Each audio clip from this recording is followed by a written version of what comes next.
Welcome to the 5th edition of Bute Street Festival. My name is Benjamin, I'm the festival director. Due to current worldwide events, we're unable to have our normal festival. So here we are online. I just want to remind you to check out our website, butestreetfilmfestival.com, and vote for your favourite filmmaker, musician and artist.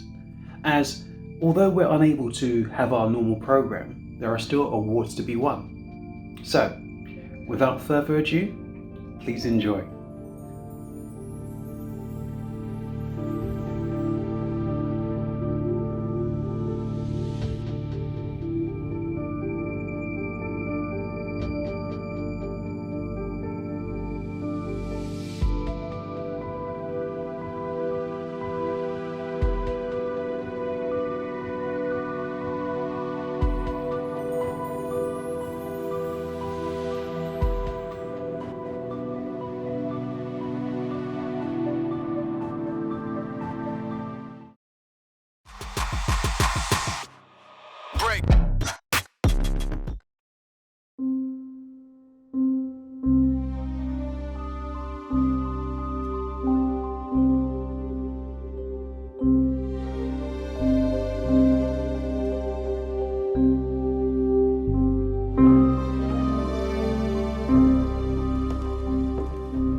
What are you doing? Stop that. How did she open the door so quietly? I know who that was. What, you do? Yeah, well then why's she being so stupidly awkward? What, are you... Yeah, she's my wife. Megan!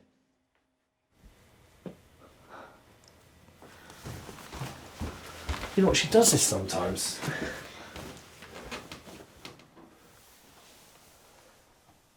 Oh, it's the sofa. Wait, she is your wife? Oh yeah, Megan!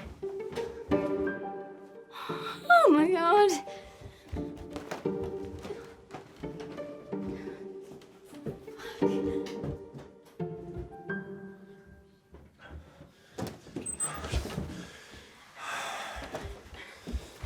Hey, whoa, can you calm it down?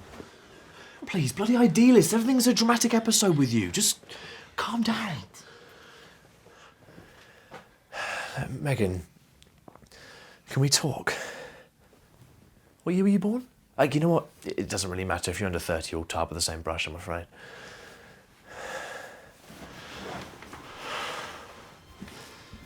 You need to leave. Hey, Megan. Shut the fuck up, Richard. Oh, look, she's checking times for the bus out. Whatever can be known in advance, you can leave everything until the last minute. My God, people are useless. You definitely seem like the single finger type, don't you? Oh, Megan. I was talking about her phone, Richard.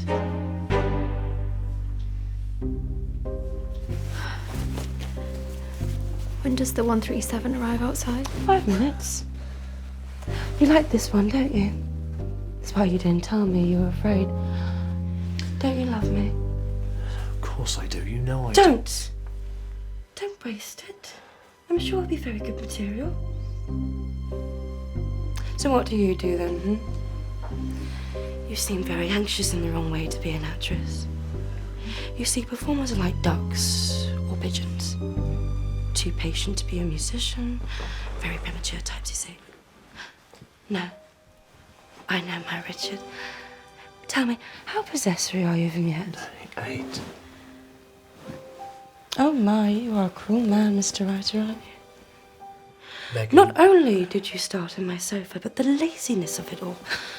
And the cowardice. Oh yes, she's very smitten. I'm sorry. Sorry? Sorry for what? Should you be sorry for what you want? What are you apologising for? Is him should be sorry? Look at him. Now look at me. You are a fool for thinking with your organ instead of your head. Megan. I mean her heart, you bumbling fool. Well, she doesn't understand, okay? Come here. Look, hey, listen. It's not about the sex. We haven't had sex. Yeah, I know. Can you calm down, for goodness sake? No, but we haven't had sex. Yes, I know. I'm the one standing here with... You know what? It doesn't matter. Megan, I'm sorry. I wasn't honest with you. Okay? Hey, look, I've just... This relationship is so testing. Okay, you're so aloof. I don't... I'm going to use another awful term here, okay? But, Oi! Where the hell do you think you're going? I'm not just going to stand here and... And there it is.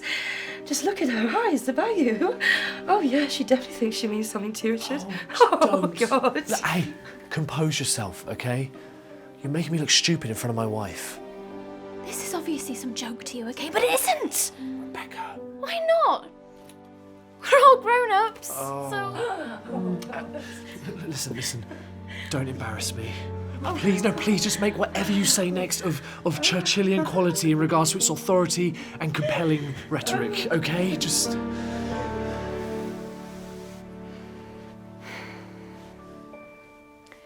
Maturity is wasted on old people. Wonderful. Jesus Christ. Darling, I'm sorry.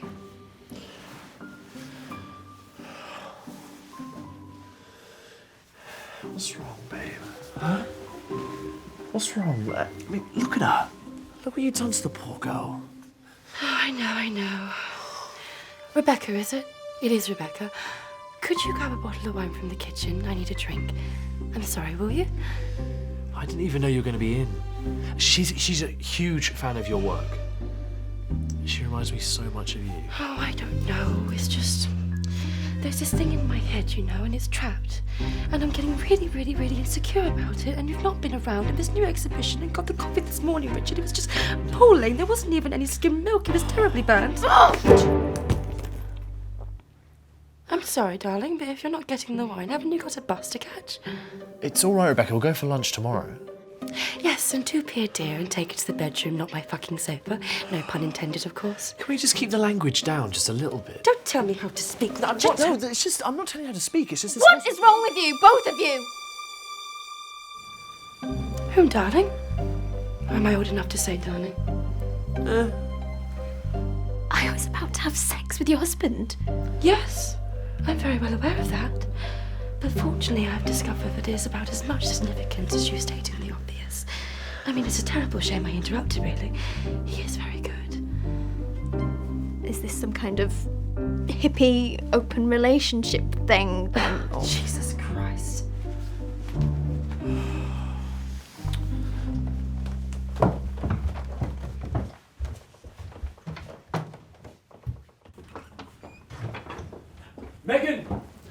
Megan! Oh, for goodness sake. You know what, you millennials or post-millennial nincompoops, whatever weak-ass generation this is, are about as liberally progressive as a bunch of toothpicks and sexually repressed as a nun with a cauterized... Don't! Call me a fucking hippie again. You fucking crazy! Oh, and I bet she's a vegan as well. Oh, so what if I am? Listen, darling. This is the way of fucking nature. With no patience or morality. Quite frankly, your self-entitled campaign of bollocks really can only really be endowed by this high society of opinionated do-gooders. Because, sweetheart, we're the top of the food chain. You come from a generation of fools who intellectually divulge and say the wolves can't play with the sheep. Now, you're curious and wondering as to why I'm not threatened, and nor will I ever be threatened by someone like you having sex with my husband. Look at you. What a pity, hmm? Who would want to bring an offspring into this world with someone like you? Well, you've got something, I'll give you that. But try to get this into that common little head of yours. You're not his reason. You're not his cause. You're just a vessel. That's all you'll ever be. You'll never be his home. You can go now, darling. Those of us with a beautiful future don't wallow on the floor for no man.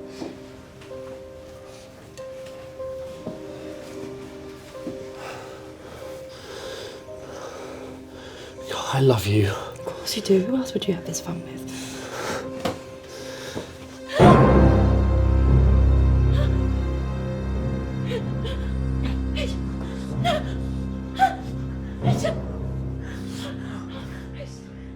Two buses at once.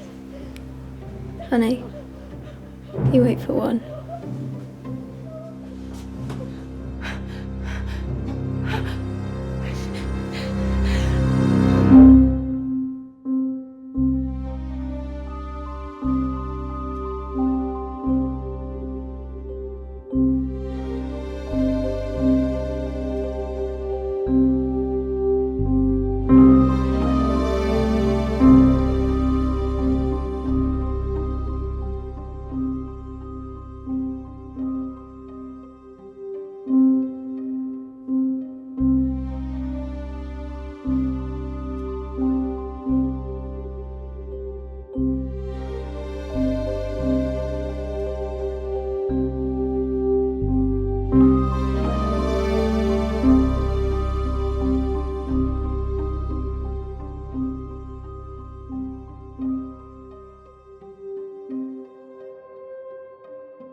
Hi, I'm Kieran Bourne, and I'm the writer, director and editor of Those of Us. The film was produced by Edward Louis, who also served as cinematographer on the film. It stars Tiffany Ellen Robinson, Richard Summers Calvert and Becca Hirani, and features a score by Aaron Strefford. The project came about when Ed had visited Joe Morley, who served as the first AC on the film. Had a house that I think was going up for sale at the time, and Ed said, you know, you have to come and see this house. It's an incredible house. I think we should shoot a film there. So I went over, and yeah, I thought it was a great house. And so I had this script that had started as a one-act play, which I again rewrote and adapted over the course of about a week to make it suit the location, and then so restructured the scenes to make it fit, and then quickly brought a cast together through again people that Ed had worked with before, but I hadn't worked with before previously, and basically went over and shot the film over 2.5 days, and it was basically just going in, looking at the location, and working the script to fit the 3 rooms that we decided to use to break the film up into the act structure that it was, and it all came together very quickly. I think in turnover from Ed telling me about the place to us again wrapping the shoot, I think was about 2 weeks. So it was really, really fast. Pulling this film together, and the crew did an amazing job. In terms of how filming went, it was very smooth. We were able to get through the scenes, and the actors were really able to express themselves properly on the day, and really kind of take charge as to where these characters were and where they were going. I think a lot of them didn't quite. Sometimes they didn't quite understand where the characters were, because it's a very peculiar story and an unconventional narrative with unconventional characters. But they really owned it, and I'm really happy with how the film turned out. There were a couple of choices that I think I could have fixed in retrospect, in terms of on the day, in terms of finding a more cinematic way to express some of the feelings and some of the tensions in some of the scenes, but overall I think it's an original film that I think that tells an interesting story with a few characters that you wouldn't normally see. With this film, we really wanted it to resonate and to tell a story that hadn't been really seen before on TV, online in short film. And we were hoping that the film would play at a lot of festivals, but unfortunately it didn't play as many as we hoped. But really glad that it's gotten in here at Bute. And in terms of what's next, it's just constant development. Again, like this film was produced a while ago, and obviously there was due to the pandemic, this festival had to be pushed back. So it's been a while. So in terms of what's happened in between, I'd gone on to do a couple more short films and to direct a web series and writing features. So, but in terms of this year going into the future, considering that last year was a bit of a washout, it's to pick up essentially where I started, which is looking to get that first broadcast credit and that first feature film in the can. And same for the rest of the team and the crew, who I think did an amazing job on this film, and deserve all of, if any, of the attention that the film gets. Right, thank you.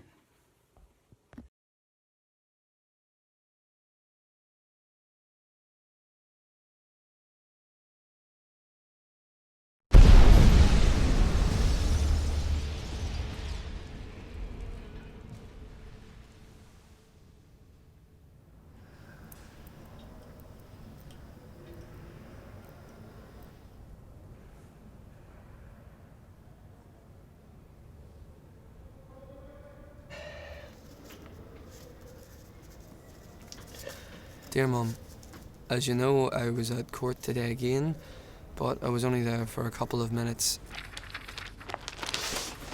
I seen some of the other people I was supposed to have did this with, and will be back up in court on Monday. But don't be worrying too much, Mum. As you know, it'll all be alright as it gets sorted out in court. You're looking fine when I last saw you. I am getting older and you're getting younger. Your loving son, Paul. Police have charged 4 people in connection with the IRA bombings of crowded pubs in Guildford and Woolwich, which left 7 people dead and scores of innocent people injured. Police sources say all 4 suspects signed confessions, admitting their involvement in these callous and bloody outrages.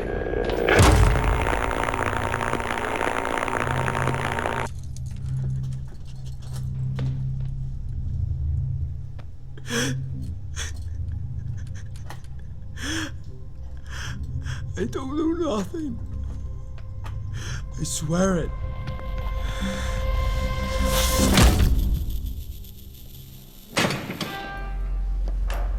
The idea that life means 12 to 15 years dates from the days when the sentence for murder was death, and it was the reprieved murderers who were released after such a period.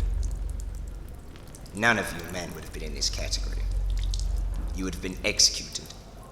Paul Michael Hill, if, as an act of mercy, you are ever to be released, it could only be on account of great age or infirmity.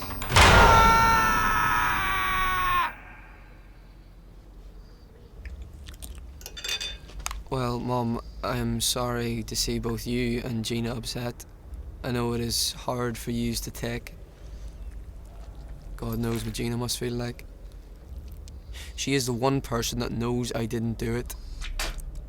Maybe if I didn't have her and baby Cara, I wouldn't care.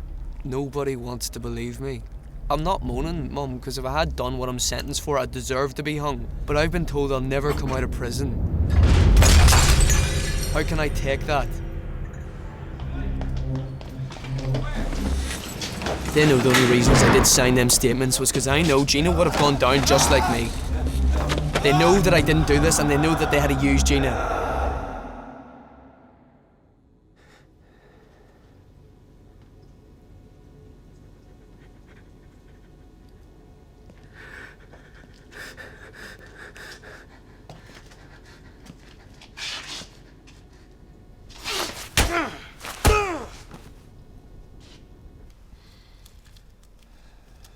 I hear that you're getting a nice headstone for Gran. I was surprised that it will cost over 200 quid. If I was out, I'd have done my best to get it. Not to worry, Mum. Grana's happy where she is now. There has to be a heaven. I got 75 years in Belfast to be called to life.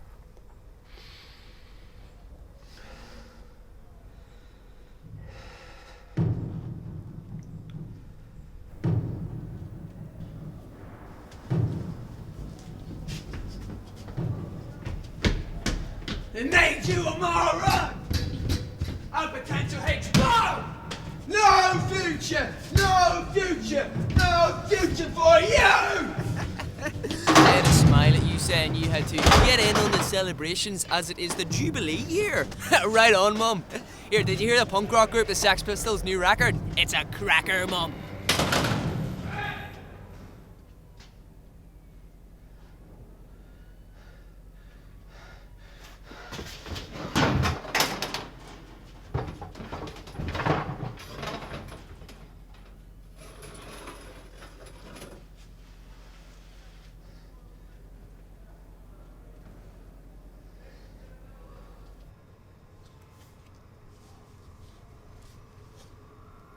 As Gregor Samsa awoke one morning from uneasy dreams, he found himself transformed in his bed into a giant insect.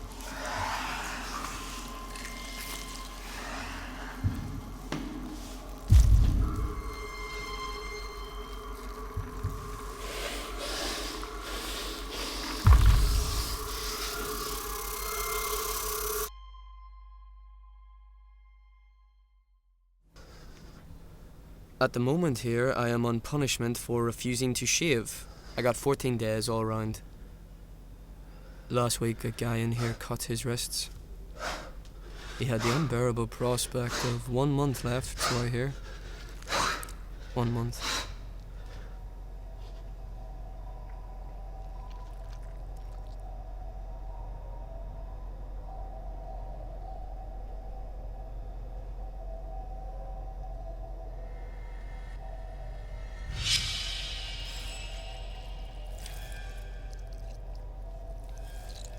I will not do anything I do not want to do. That far I can be free. If I obeyed their orders, I would be in a worse kind of prison. One that I have created for myself. I said, don't move a fucking inch!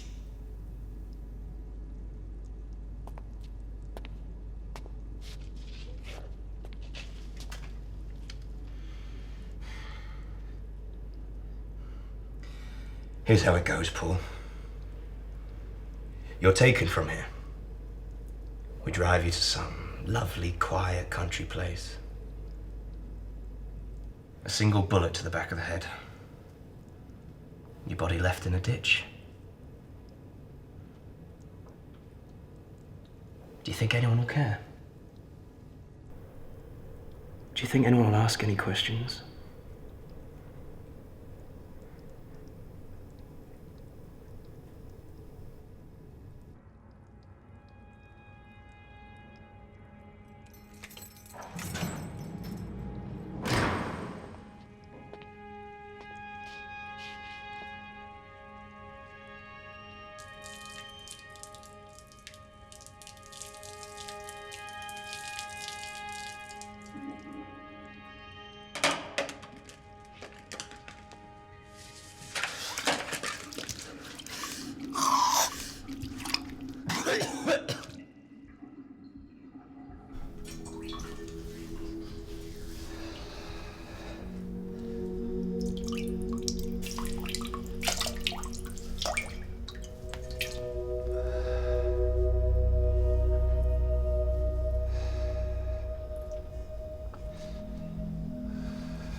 needless to say, I'm in the block club.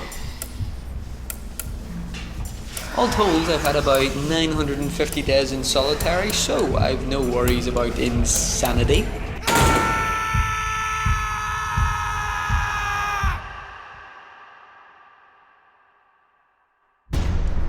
I'll give you a laugh. Last Friday it brought a bit of excitement. I was walking around on exercise when some lunatic runs at me from the back and kicks me in the side.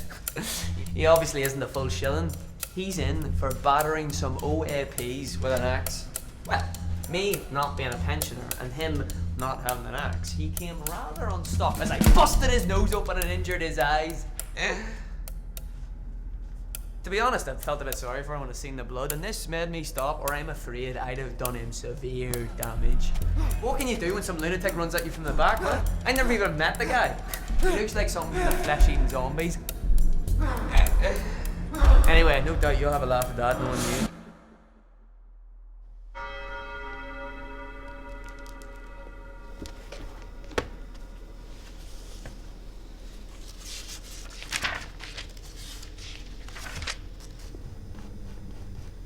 Nothing is covered up that will not be revealed, or hidden that will not be known.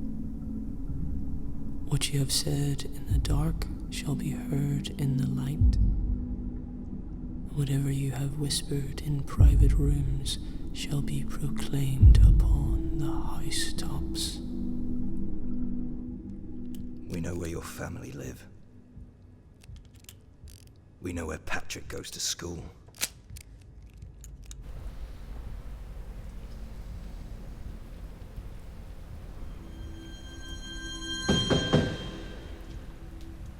I got a card from Sister Sarah. She tells me that many people are interested in the case and to keep the chin up as bishops and others are getting into things. All I can say is after all these years, it's about time. Where were these people years ago? Every day that passes, no one can give us back. That's the reality of the situation.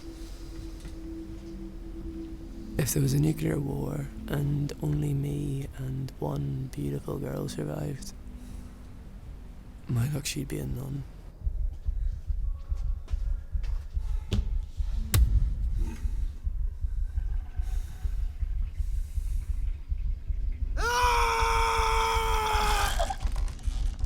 Life's but a walking shadow, a poor player that struts and frets his hour upon the stage, and then is heard no more.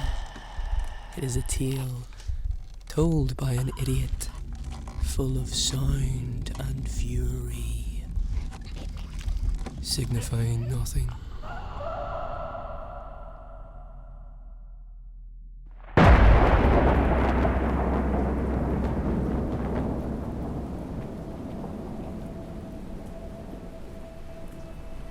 It was very hot last night, impossible to sleep, so I ended up sitting and watching the storm.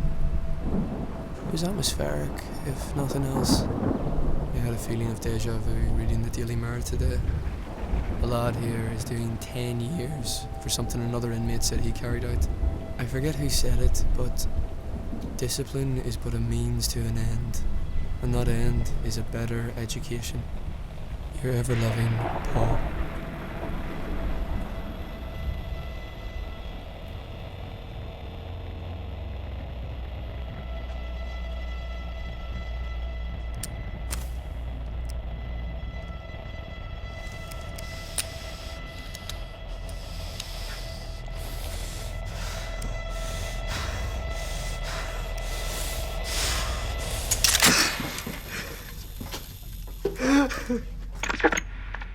The so-called Guildford Four walked free today after each serving 15 years in prison.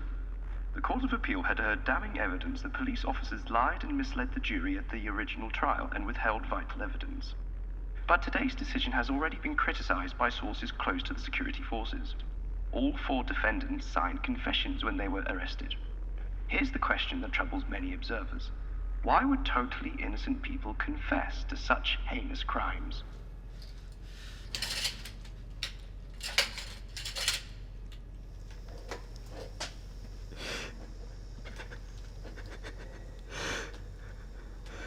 Alright. Alright.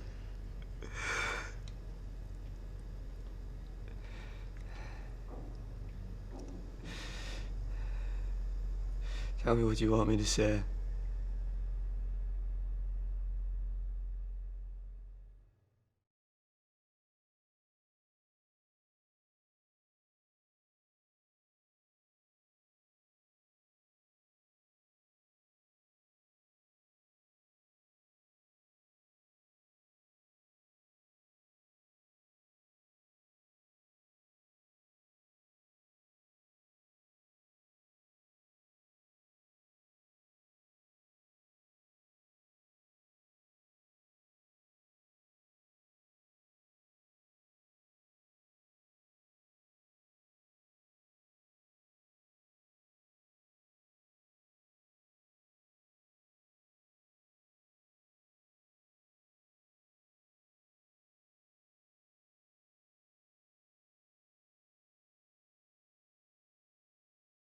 Hello, my name is Stefan McCusker. I am one of the producers and lead actor on 15. I worked in collaboration with the guys at Lakeside Pictures and writer and news journalist Martin McNamara, and that collaboration brought the film that you will watch today. The project came about, it was originally a stage play that I was cast in 2016 through Eastlake Productions, and we performed in London and Newcastle, and then in 2017 we did a full run at the Edinburgh Festival. In between that, I had this idea to shoot a short film version, call it 15, be exactly 15 minutes, and be about Paul Hill's 15 years of wrongful imprisonment, using the prison letters that Martin McNamara found and you created the stage play with. And so what I did was I basically introduced Lakeside Pictures, in which the guys that I had worked with on another film called Lighthouse back in 2015, and introduced Martin, and that sort of got the ball rolling with this project. Some of the main issue really at the start was actually finding a location, and it was actually just happenstance really. I had flown back to Belfast to, I was visiting friends, and also I was filming in Dublin, but while I was in Belfast I was talking to an actor friend and explaining how we were having problems with these locations because of budgetary reasons, in that we didn't have a budget, and he told me about Conway Mill and those guys, and what they had done was there was a BBC documentary on the hunger strikers called 66 Days, which I believe might still be on Netflix, but they had actually built a custom-built cell for filming that documentary, and he suggested I contact those guys, and so I did, and I basically just sent them the reviews of the play we had in Edinburgh, explained the project, and made no promises, and just said we don't have a budget, but like we really are very passionate about this, and we use the actual prison letters Paul wrote to his family over the 15 years of his wrongful imprisonment. And luckily the guys gave us the okay and allowed us to film for an entire week rent-free, which was terrific. We wouldn't have been able to do this project without that kind of support, and the community around were great. And also just personally, it was terrific to film back in Belfast, because that's where Paul Hill grew up, and also in the community in which he grew up was just give that extra layer of authenticity to the piece, but also sort of just was acted as a constant reminder of how important it is to honour the story, as it is about real people and real lives, and how these kind of injustices affect not just the person but also the people around.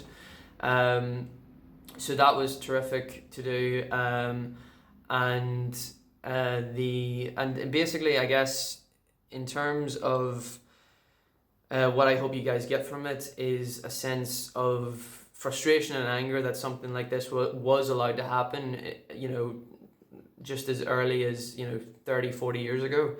Like within the one lifetime, Paul Hill is still alive and lives in Washington DC as we speak.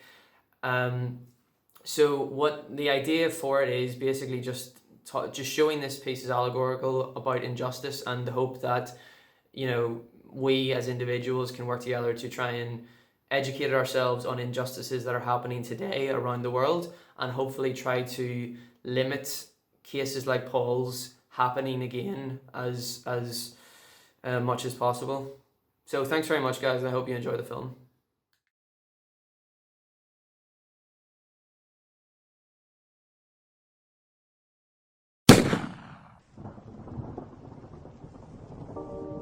Normally, I don't speak to journalists, you know what I mean? But my girl said you was a good dude. Plus, she mad excited to be on the cover of the magazine with me. And also, I feel it's time in my development as a being of light to open up to the world, you know what I mean? Well, thanks for having me, JJ. It's exceptional to have an interview with one of the world's top drug lords. Drug lord, okay. I see myself more as a socially conscious businessman, you know what I mean? For the record, could you state your identity? Me, I'm JJ Jones, 28 years old, New York in the building, Harlem, holla. Let's start from the beginning. What was your childhood like? My childhood, crazy, son. Moms was locked up when she was pregnant, so I was born in prison, you feel me? A few years later, though, my father died. Now that is some real shit. That's Mr. OG right there. But back to my childhood, though, I don't really remember much from my childhood. Just people fighting all the time, doing graffiti.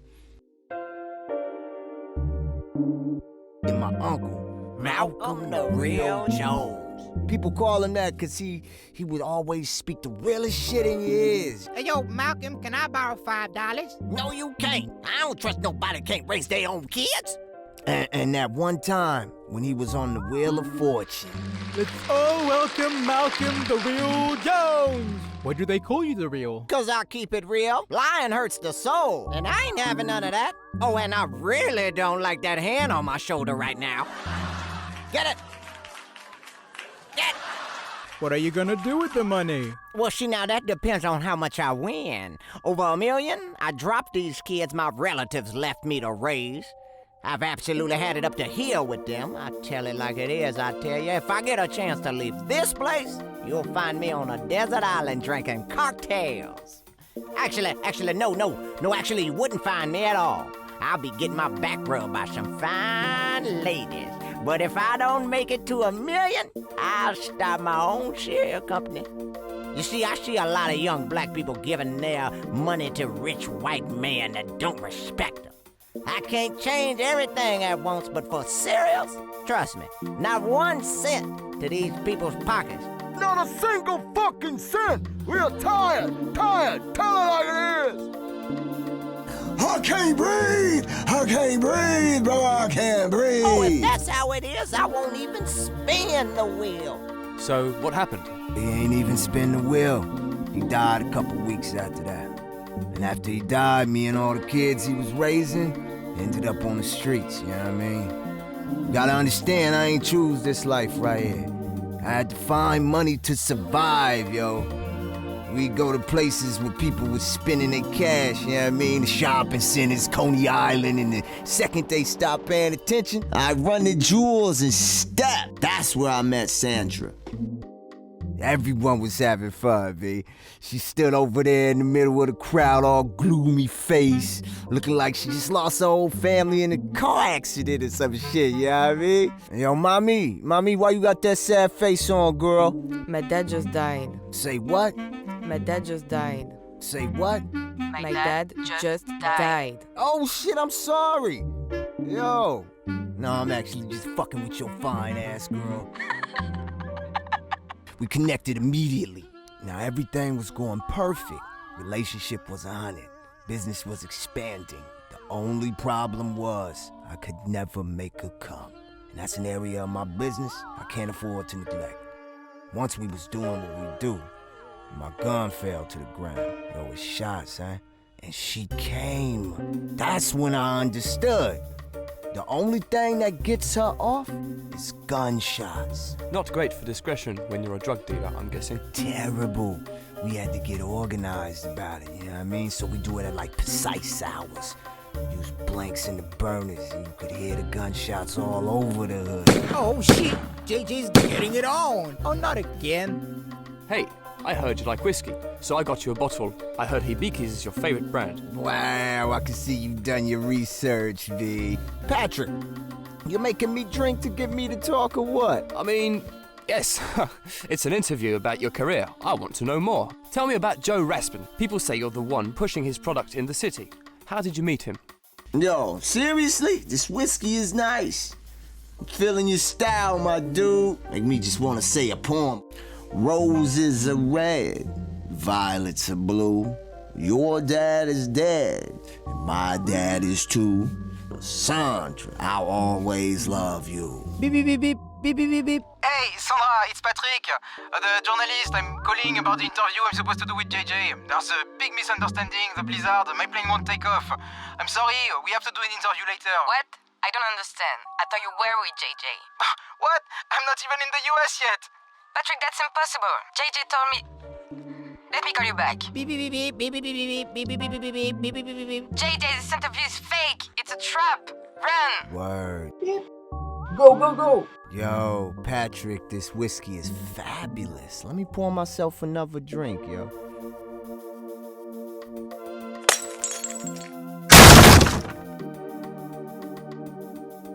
Shit.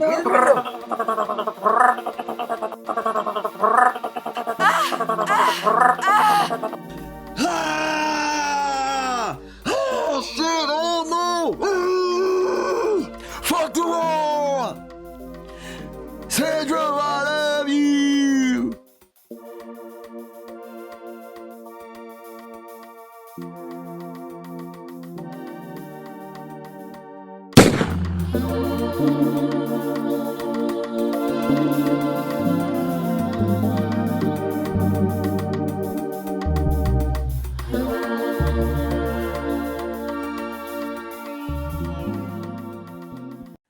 We are Julia and Swan. We directed Sandra Loves Guns, which is an animated short film. It started out as a private joke. Yeah. And we made it in our bedrooms, sort of. Yeah. So we were just joking about things, and we just enjoy the company of each other very much, and we laugh a lot together. And we were thinking that maybe we should do something funny together, and like the cartoon seems to be a good idea because we could do it with almost nothing, so we just start to draw, and here it comes. So it's mainly just Julia and I writing the story and doing all the drawings and finding everything and putting everything together. At some point we found an amazing production company where people were super excited about our work. Yeah. WAG, bring it on. So we signed a contract with them, and we were very, very, very pleased, excited, and surprised that someone liked what we did. Yeah. So that was because it was a bit weird, so it wasn't easy to find someone to speak seriously about it. And so there were at the beginning just the two of us. After we found like Malley that did some voices and had some input on the story. And we have worked with James Dahl from Sally Cool that did the music of the cartoon. And that's almost it. Yeah, pretty much. So what's next? We've almost always thought about making a series out of the story and developing the characters and the story of the family that it speaks of, and we'd love to, like, we actually almost wrote like a whole season for this, so that would be next. And we're extremely happy that the film like got into some festivals and like actually like found people that thought it was funny and that it was good, because we were really looking out for like validation from people. We just want to be loved, so I mean, I know I only want to be loved personally. No, but it was really like pleasant, like agréable. Fun, like, nice, enjoyable. Nice to see that the movie was selected in festival, and maybe some of them won some of them. So it was really like, okay, well, that's something that really exists. Yeah, thank you so much. If you're gonna watch the movie, which we hope you will, Yeah, we hope you like it, and we hope you connect with the stories, the characters, and the emotions that we put in there. We hope you laugh a little, and yeah, this will not waste your time. This is a great investment of your 6 minutes. Yeah. Man. Put your 6 minutes in there.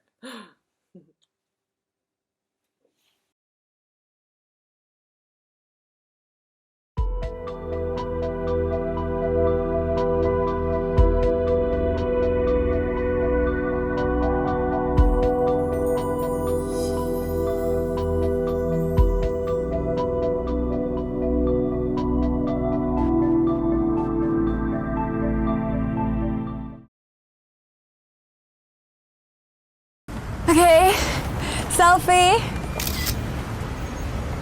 Oh no, that's way too dark. But don't forget to tag me. No? No, more contrast. Look, I look like I haven't slept in a week. Yeah, it looks really nice now. Okay, guys, sharing. Oh, yes. Okay, cheers. Cheers! Ice. Cheers. Happy birthday. Happy birthday. So, how do you feel now you're closer to 3-0 than 20? Mean! Oh, come on, Oliver. Most college girls would kill for a body like mine. I mean, they actually would. Anyway, I would like for my one-woman company to grow and expand. Oh, yeah. How's that going? It's going very well, actually. Thank you for asking. Yeah, I was meant to ask you about that. What is it that you do again? Seriously, Sam, it's been 6 months, you still don't know? Anyway, I do coaching, mainly for women. I come into their lives when they're all down and in need for some guidance. I am a part personal trainer, part nutrition expert, part psychologist, and a combination of a girlfriend and a mother figure. How do you even find people to pay for that? Social media, of course. Is that why your profile's public? Oh my god, I would never have my profile public with all those creeps out there. Anyway, shall we start eating? Well, you see, that's the basis for my business. People must see that I am successful and confident and have nothing to hide in order to entrust me with their lives. That makes sense, but still, very bold move. Okay, 3, 2, 1, snap. Already filtering it. Okay, my boyfriend's here. Your boyfriend? Yes, I know today it's no boyfriends allowed, but I really want you guys to meet him. I promise, he'll just stay for 1 drink or 2, and then we hit the clubs just us. Yeah? Okay, let me go get him.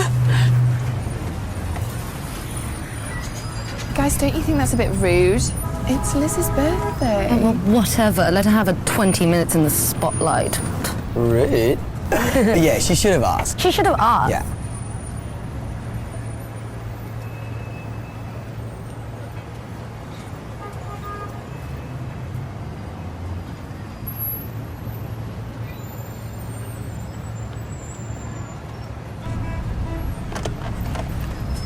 What is that? Oh, come on, Sam, it's a dating app, of course. Ooh. Oh, he is hot. Oh, yes. Look at those arms. Oh, plus he's 6'1". That's almost perfect. His description says dating with no strings attached. Does that mean he just wants sex? Well, I'm not exactly looking for a husband either, Sam.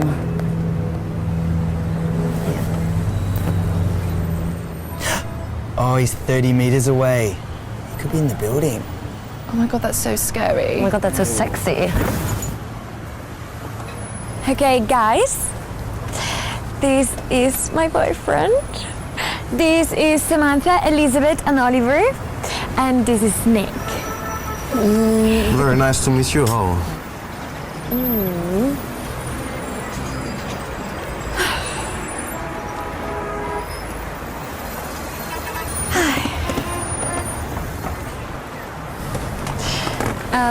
What's up? I mean, I know he's good looking, but no need to make a fuss. Hello, Nick. Very nice to meet you, Nick. My pleasure, Malley. Oliver. Happy birthday to Elizabeth. I believe it's your birthday, right? Yeah, I wish I brought something. that's all right. So how long have you two been together? Well, we met in Barcelona last year, and it was the most amazing night. But after it was terrible because we couldn't see each other for like a year. But 3 months ago, he moved to London, and last week we made it official. Baby, can you get off your phone, please? Sorry, babe. Yeah, we totally exclusive since last week. Huh. Totally. So, Nick, what do you do? I'm into marketing. I know it's boring, but it pays quite well. Oh, that's so great. My birthday. Why is everyone staring at their phones? Guys, socialize. Marketing, Nick. That's stable. Yeah. Good choice. Yes, I finally found myself a stable man, unlike those previous bums. You're looking to the future. Lizzie, baby, you're gonna get wasted before we go clubbing. Anyway, let's take another picture with Nick. Yeah, I'm sure Nick's great at taking photos. I'm totally... Give me your phone, your camera is better. Oh, Diana, wait, darling. Diana, darling, no. It is not what it looks like. Hey, I'm sorry. Listen, wait, listen to me, 1 minute. Diana! Diana! Diana, honey, are you Why did okay? you take your phone with her? Diana, what are you doing? She's probably in shock. Di, why is she so quiet? Diana, what are you doing? Di, just open the door, please. Diana, what are you doing? Diana. What is that? What is that? What does that mean? What? Oh, Liz. What, Liz? I'm so What? sorry. What are you sorry? Diana, delete this Yeah, come right on. now. I wasn't gonna have sex with him. I was only messaging him to see if it was a cheat. Diana! Diana, she didn't mean it. She's your friend. She was just looking at his... I'm supposed to fucking believe. Diana, this is my were? job. You are messing with my job. You should have thought about that before you tried to screw my worthless boyfriend. Ex-boyfriend! What the fuck? Okay, one of you lend me your phones. I can fix this. I just need to log in and fix this. You Please. fucking try to give her your phone, and I make another post and you fucking help her, you hear me? Oh, fuck off. What? Yeah, take mine. What the fuck? Yeah. I'm not afraid. Just take Stupid. mine. That won't help you! Because I send it all in private messages to all of your contacts, you hear me? Fuck you! Okay, everyone should just calm Just down. take a sec. What the fuck? I hate your fucking phone! Go and log in and just take your time. Oh, Oliver. Oh, God. Oliver. Hey, babe. I would think twice before lending Liz your phone, you know. Why? What are you going to do to me? I don't know. Check Liz's new upload. Oh, fuck. What? Ollie, listen, I'm sorry. I love you. What did she do? I know. Yeah. Oh, fuck! Are you fucking serious? My brother? Okay, I He's can explain. 17! I know. You fucked my brother? He's 17! Yes, I didn't mean to. Now everyone knows! You shut up. You fucked my brother! I didn't mean to. I'm sorry. It just happened. No, it just happened. My mum had you at our house, down. and you said that you just wanted to stay in the other room because, I don't know, you said I was too drunk. sorry. And then you fucked my brother. It wasn't my fault. Until you didn't. It was He's fucking him. 17. It was that him. makes It it wasn't even me. worse. I'm sorry. It was him. He fucked you. Where were you? I'm sorry, okay? I'm so sorry. You're at my house, and my mum let us stay, and then she's fucking sleeping with my brother in the other room. Yeah, well, I'm fucking on her side now. What should you? Oh my God! You could just go to jail for that. What the fuck are you doing? All falls into place when you say the words I've been thinking of. I try to be someone for you that you couldn't stand to leave. But I don't know those brown eyes anymore. Two I have lived in for so long. I wish they could see beyond my flaws, beyond my flaws, beyond my flaws, beyond my flaws, yeah.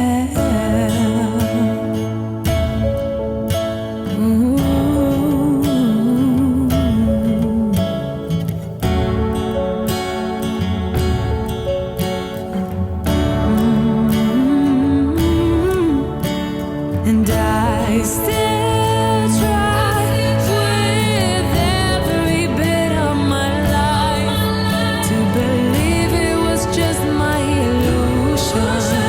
The doors you refuse to close them. You say I'm beautiful and all. Why can't you just accept one flaw? There is more to me, I say. And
We've got lucky, but we have to move fast on this.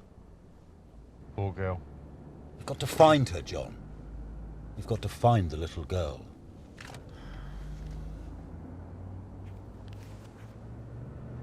What are they doing? Come on, let's go.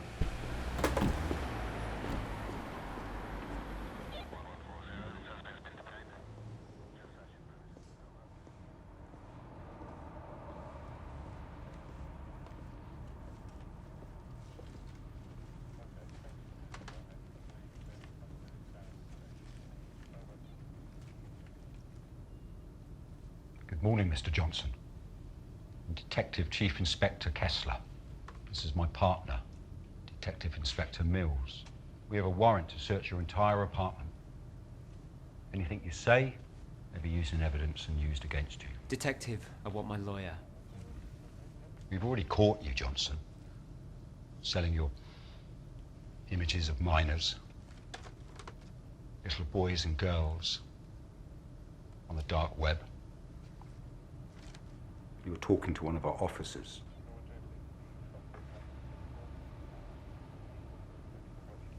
One of the girls. She's gone missing. It's been a week now. Where is she, Johnson? Where did you get the photographs? Collaborate, things would be a lot easier for you. Detective, I want my lawyer.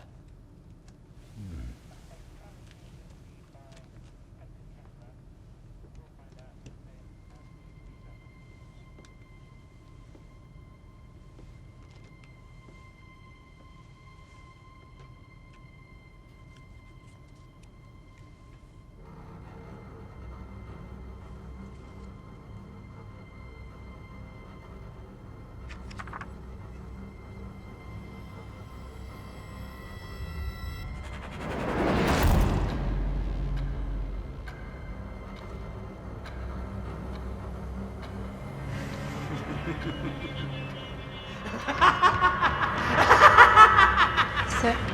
Sir? We haven't found anything. Where is she, Johnson? Where is she? Officers, help! Where is she? Help me! Stop it! He's not worth it. Search every single fucking corner of this place. Mark? Mark, why not? What's all that up there, eh? You can't just do that. You don't understand. You never did.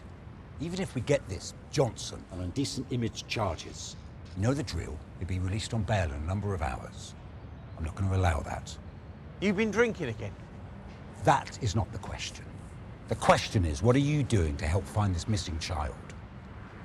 Yeah, well, maybe you should take the rest of the day off. I'll deal with the paperwork. Fine, John, deal with your paperwork. I'm going to continue searching. You can take a cab.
cities. Multiple reports show that councils... But that they have also been told about wolves. The authorities say they are currently these new inhabitants and have started to engage local hunters to help them. If you encounter a wolf, do not panic, slowly move away and call the police. Police have a new key suspect in the disappearance of a 7-year-old girl who vanished last week on her way home from school. It was confirmed that a male suspect was taken into custody earlier this morning, but we understand that he has already been released on bail. The superintendent leading the case declined to comment. The investigation is still ongoing. Frankly, given the lack of progress on this case, we must wonder how safe our children really are, and whether Detective Kessler has failed us. He's already failed to keep his family together, and now plagues the public with his incompetence. Detective Mark Kessler should resign from his post for the public good. Fuck off.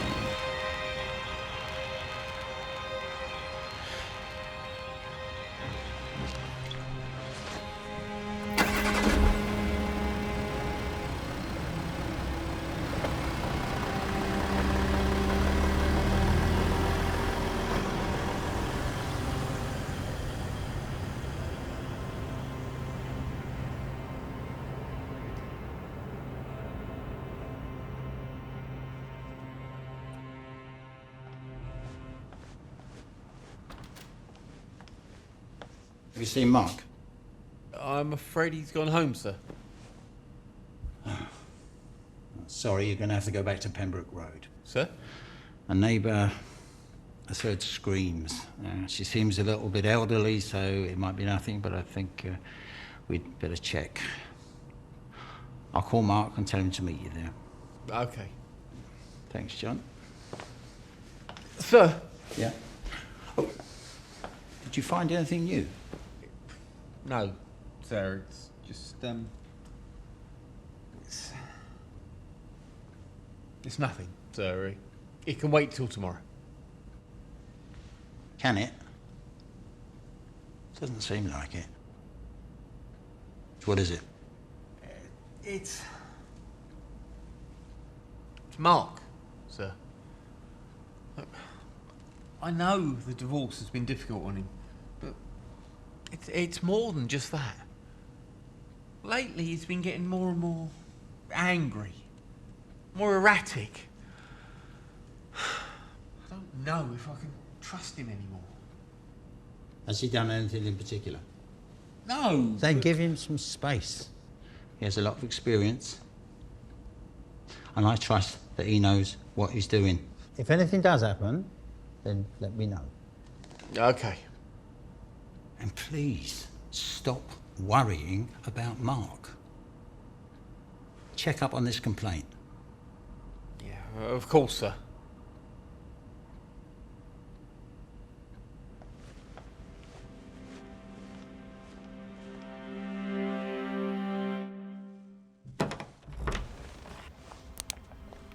Mr. Johnson, this is the police.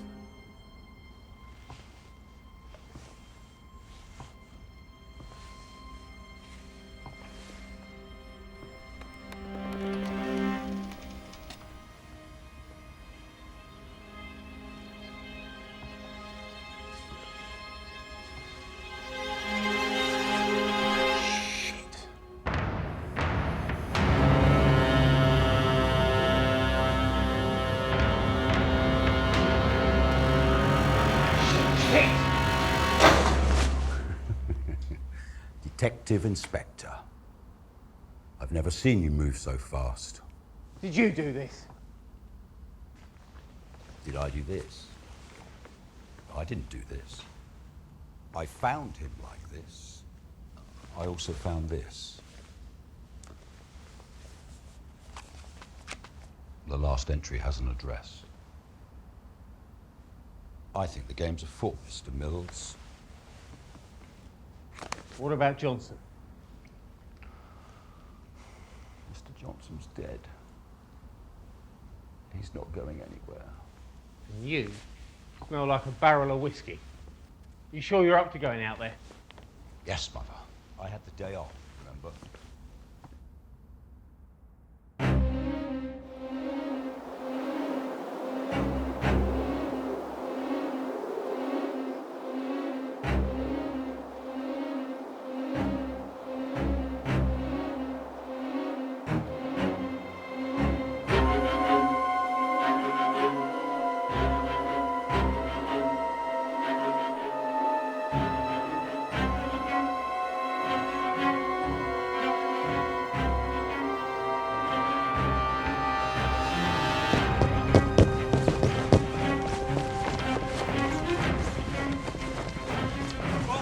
As soon as he saw us.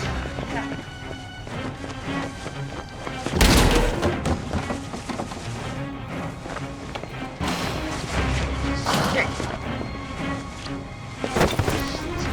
Get up. Get now. Fucking pigs! Shut up. Where's the girl? Fucking girl! Where's the girl you sold Johnson? You think I'm fucking scared of you? Do you? You think I haven't fucking dealt with you pigs before? Shut up. Let's go and search your place. We might find something that links her to the kid. Or to Johnson. You're the fucking guys who raided his flat, yeah, because he called me all shaken up. Fucking stressed out.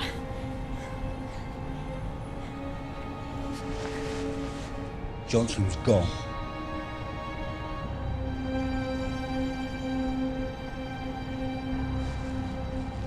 Johnson's dead.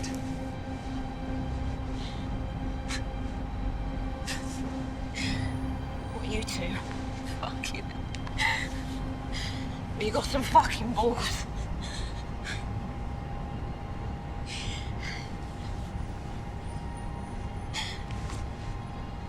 She's dead, mate. You fucking know she's dead.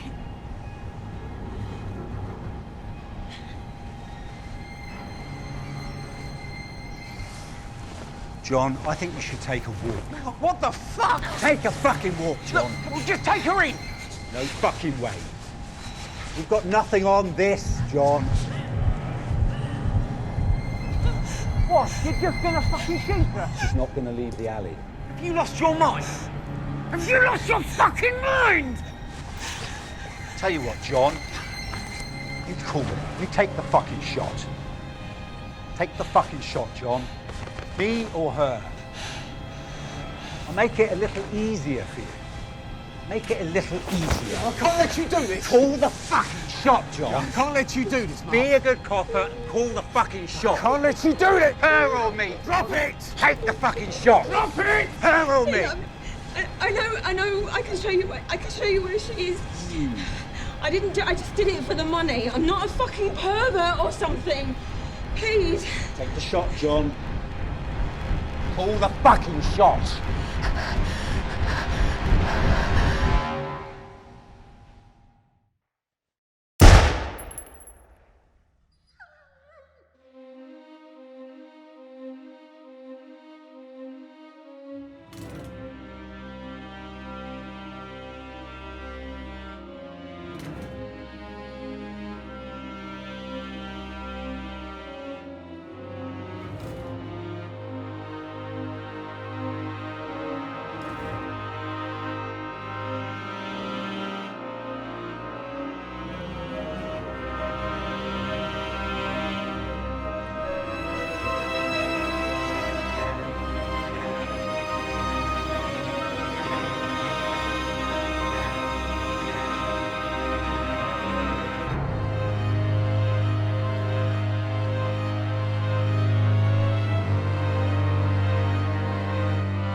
Hi, Bute Street Film Festival. My name is Alexander Black, and I'm the writer-director behind the short film Lycanthropy. Lycanthropy was always a very ambitious short film, and we had more than 40 people involved in the filming of the project, which doesn't include the many people who helped the film otherwise, or also the people who invested in our crowdfunding campaign. So we're very thankful to all these people who often worked tirelessly and for very little pay and brought Lycanthropy to life. In particular, I'd like to highlight Daniel Isabor and Tom Vernau, who are the producers behind the project, Kurt Riddell, who was the amazing DP behind the project, Luigi Rizzo, the editor, and also Rob Northcott, who created a fantastic score for Lycanthropy. The idea behind the film came from my personal life. My partner has worked in the field of forensic psychology for a long, long time, and I was always fascinated around just how difficult some of these cases are, not just for the victims and the perpetrators, but also for the people that deal with these cases, whether they're police or other key workers such as psychologists, etc. And the core idea is all around what would happen if someone from the police would lose their control and take justice into their own hands. The journey behind Lycanthropy has been a fairly long one. I believe from the start, when I had the idea to us having a finished edited film, it took roughly 3 years. It was my first short film that I wrote and directed, so I've learned a huge amount. And also, we've created the film on the tiny budget of £5,000 that we've mainly received from the crowdfunding campaign. So with that, obviously, came a lot of challenges, and it was also key for us to find the right team. The filming itself was also a big task. I believe we filmed roughly 30 scenes every day. And 3 out of the 4 filming days contained night scenes. So the process was very taxing for the entire team. And the key thing that I found out about is just how important time is on a shoot. Time is key to have more takes, create more scenes, and get the right performance from your actors. So the next time around, I'm sure I will aim to have a bit more time on set and a bit less pressure. The film has done fantastically well to date. We've received 11 awards and 39 selections. The film has also been picked up for distribution by Shorts TV in North America. And it's done more than we ever thought was possible. It's a great calling card for me, and it's a great watch, so we're very proud of it. We'd like the film to receive further distribution, so we're still looking for festivals, as well as for distributor for the UK and Europe. So we're very keen to have as many people see the film as possible, and we're pushing that on. For me personally, what's next? I'm currently completing a feature film script for a sci-fi thriller called New Washington. And I'm very excited to finish the script and push it to the next level, start pitching it, and also to start building a team around the project. So that's my immediate focus. But I'm also working on several TV projects, one of them being a TV series based on Lycanthropy, which is based on the same core concept, but set in the future, in a dystopian future. So I'm very excited about that, and very much looking forward to getting these projects off the ground. I hope you enjoy the festival. I hope you watch and enjoy Lycanthropy, and thank you very much for listening.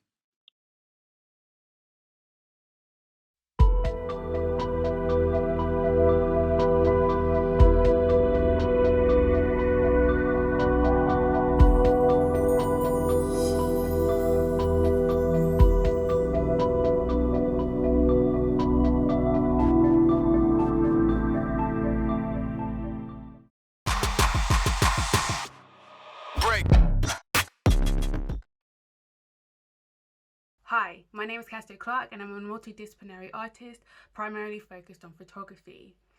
This art project that I'm bringing to you for the festival is called Confession. This is where I confess 25 lies I've ever told or kept from my devout Christian mother. Bringing this project together wasn't entirely easy. I did have my obstacles. For one, I made this project while I was in college. Well, I was studying a foundation art course at UAL, and my tutor at the time was trying to defer me from said project because of the controversies it could have. But my heart was set on this project, so it was going to happen. Yeah. So at first when I began this project, I did it, the pictures were quite big and in your face, so it was kind of, there was nothing to hide behind basically, and it was extremely revealing, and my teacher was afraid that I would get in trouble for it. So as I progressed through the project, the pictures decreased in size, and I also coded the words that were on the pictures so that it gives you a bit of a harder time and gets me less in trouble. Anyway, so my desires for this piece really is just to reveal my life so you can finally see my truth, because I always felt growing up in such a relatively strict household that I was unable to be myself because I was in a relatively strict household. And I just felt like this project was extremely freeing for me, even though I knew what the consequences could be if my mum figured out all the lies I ever told her.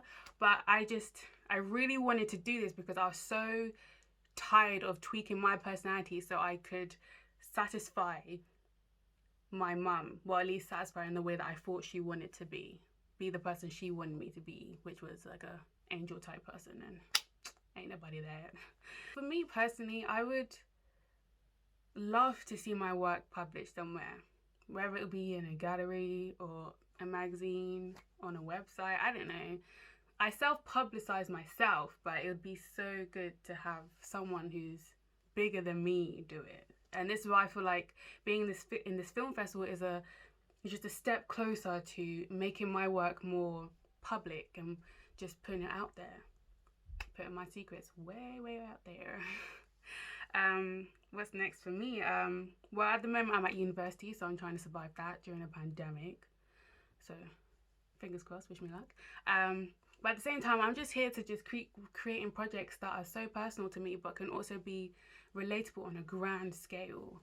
I just want people to just be able to understand me, but further understand themselves as well at the same time, and to bring forth issues that people really need to focus on and really need to change. I think I said everything. I hope. Yeah.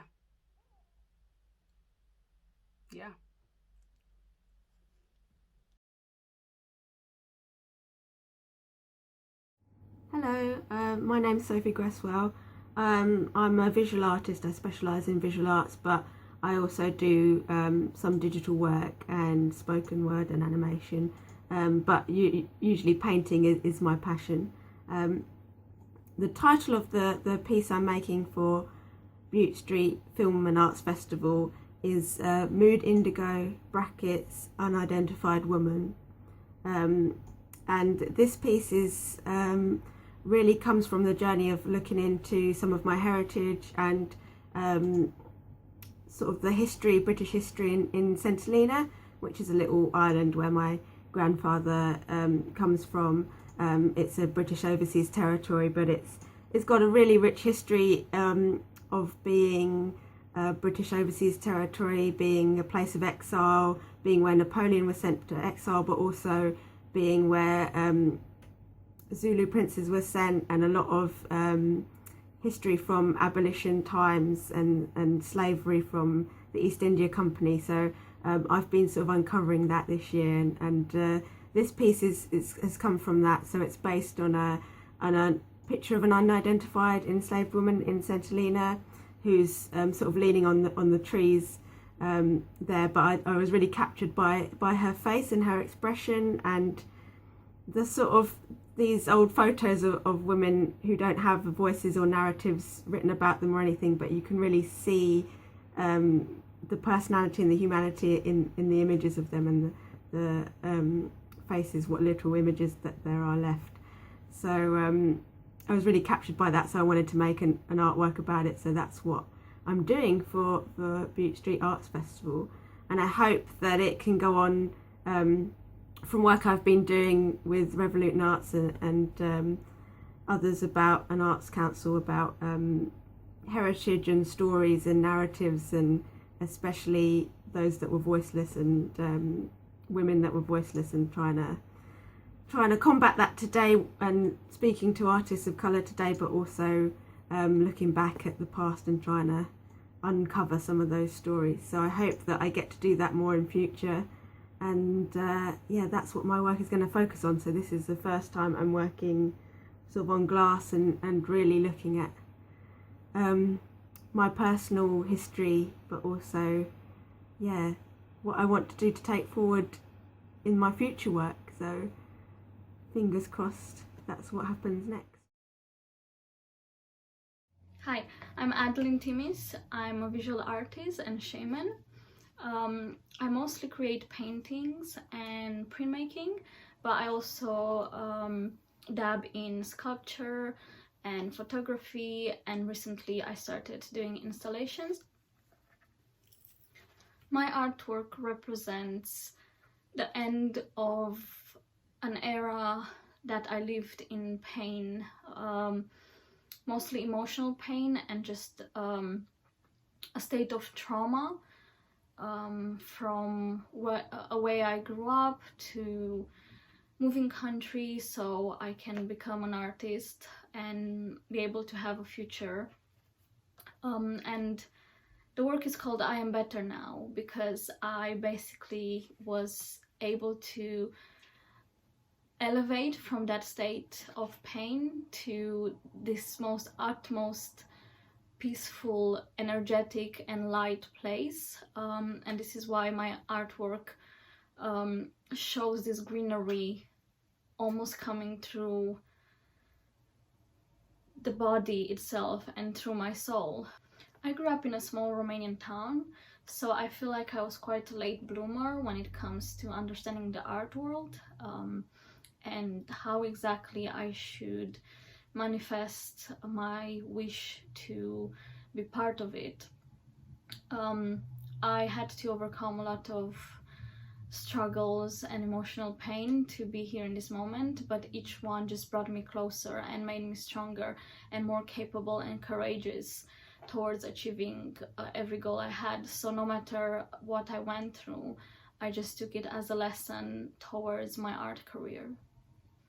I wish that my art piece will inspire people to understand how important it is to be creative, and how important it is to really have a silent moment with yourself and contemplate on where you are in life right now and how you can make it better for yourself, because that was the only way for me to be able to paint that way, to go to all the darkness in my life and saying I don't want to be like that anymore, I don't want to live in that type of pain, so I want to change that. And that painting really represents leaving behind a life that doesn't serve me anymore and just going towards the best that I can achieve and manifesting everything I wish to happen to me. I really hope and wish, and I know I can, have all my works in museums and the biggest galleries of the world. I really had this dream since I was a child. I knew that I don't want to stop until I am everywhere. Next in line for me would really be continuing my studies, hopefully doing a PhD and being able to do my research on the divine feminine and goddess religion in accordance to the modern woman and just simply how society works right now, and still delivering my exhibitions and just working on developing my style and discovering new things that I can work with, new materials, new way of painting. Especially I'm keen to work on more installations because the installation I made for my first solo show, it was a great success, an unexpected success, and hopefully I can deliver more of that success.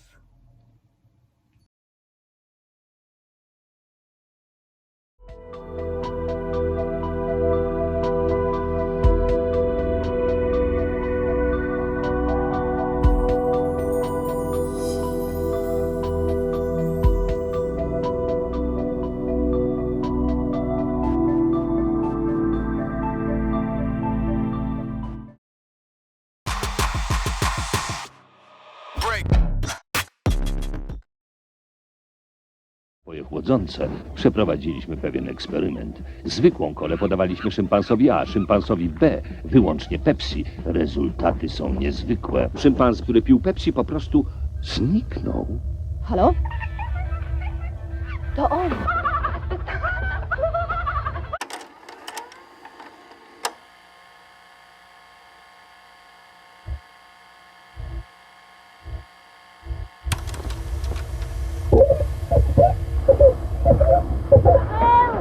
Chodź, Paweł!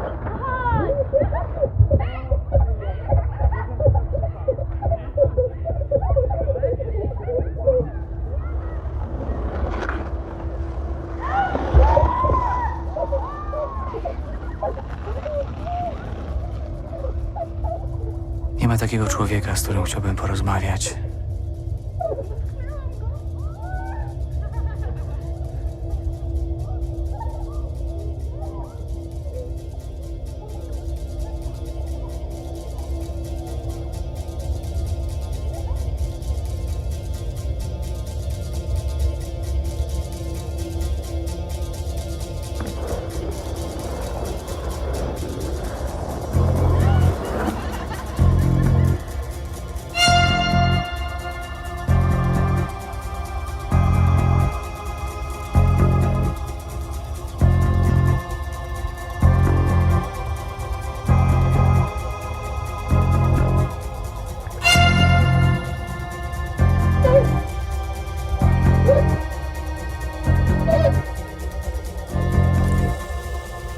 Czasem wyobrażam sobie, jak smakowałaby mi, gdybym był kim innym.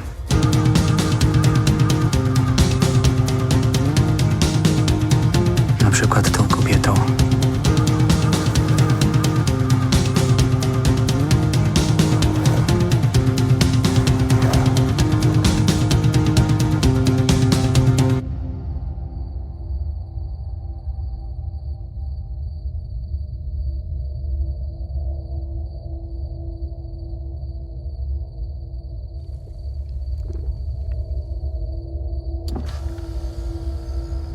Może podwieźć? A wierzysz w miłość od pierwszego wejrzenia?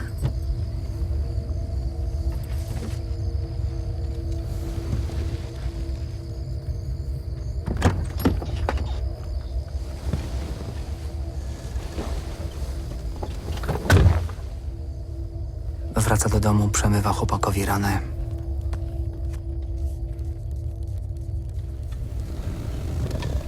Potem trze ziemniaki na tarce.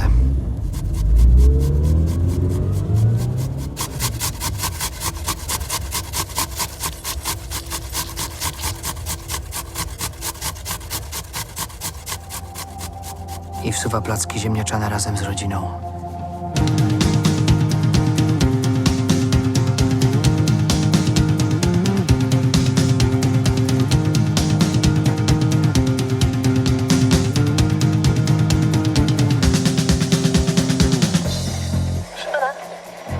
Przepraszam, chyba źle pan skręcił. Tędy nie dojedziemy, tam dalej jest już wyjazd za miasto. Czy gdybym był nią, to smakowałyby mi inaczej? Proszę pana! Proszę pana, proszę mnie wypuścić! Niech pan otworzy te drzwi! Słyszysz? Otwórz te drzwi, skurwysynu!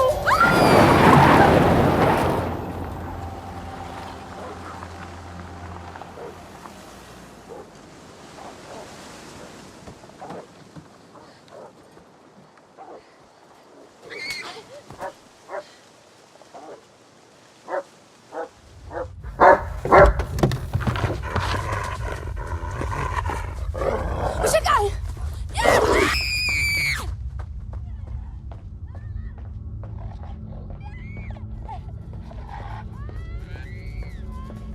A ty gdzie? Do Marcina. Weźmiesz Rockiego. Ale mamo, chcieliśmy jeszcze pojeździć. Przywiążesz psa do płotu i sobie jeździ.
Paweł, lubisz filmy? Nie ma takiego człowieka, z którym chciałbym porozmawiać. Proszę. Jeśli zacznie mi ciebie bić żal, choćby tyle.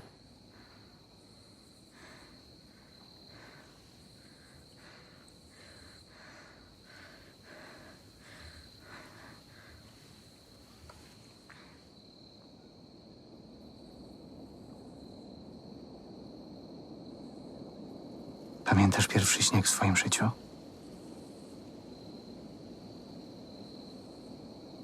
To uczucie, kiedy wciągasz sanki pod górkę i widzisz, że inne dzieci zjeżdżają. I wiesz, że zaraz tam będziesz.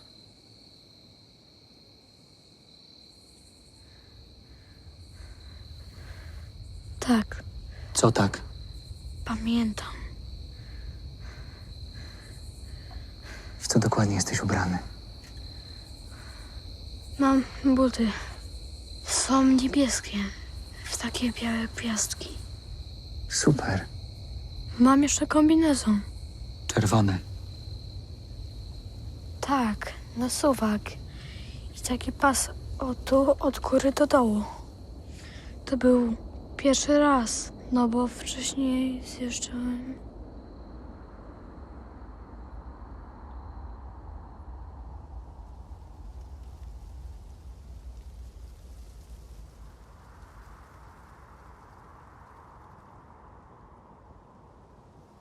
Z mamą.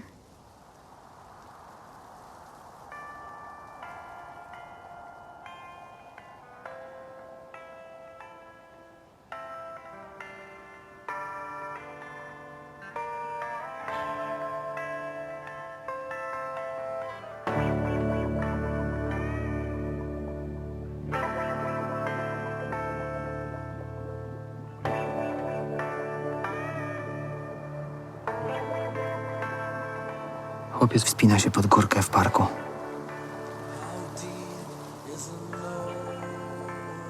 Jest zimno. Dziś będzie zjeżdżał po raz pierwszy.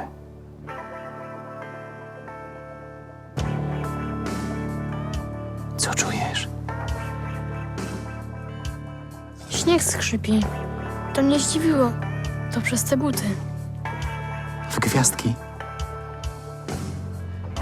Bądź sobą. Bądź sobą, Wybierz Pepsi!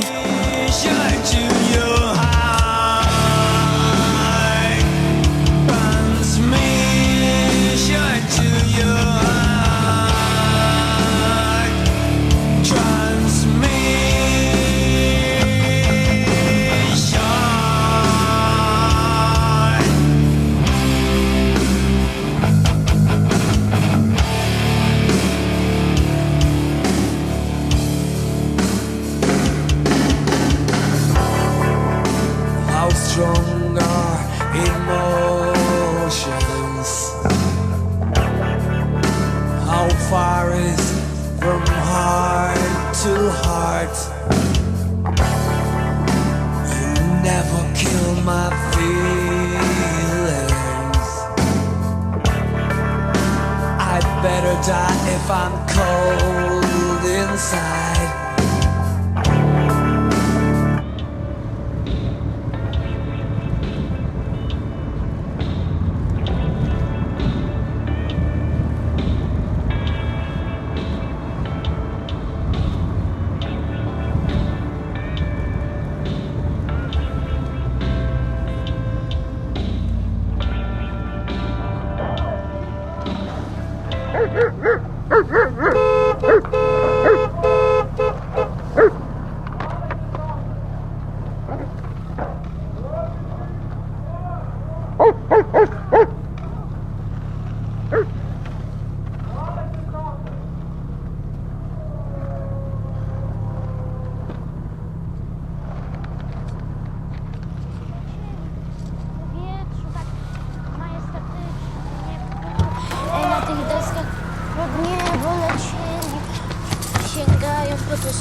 Cześć, tato! Cześć. Marcin dzisiaj u nas pracuje, okej? Mama wie? Tak, i wiesz, tam w tym filmie ci skate tak lecą pod niebem, dotykają słońca. Ale to tylko efekty specjalne. Człowieku, jakie efekty? Później jest taka matka, która patrzy, że jest porwana i tam wypuszcza takiego psa, który... Spokojnie, stary, spokojnie. Ale posłuchaj, później to on wyrywa jej wszystkie organy, mięśnie, śledziona leci, cały las Ale to jest musiało strasznie no, wyglądać. cały las jest we krwi, oko leci, wypływa i galareta spływa, krwawa. I nagle wszędzie po horyzont śnieg. Płatek po płatku wszędzie pada. Przecież było lato. Człowieku, nie przerywaj mi, ale wiesz, pada po policzku tego chłopaka, tak pada i tak zasypuje tą matkę, tak.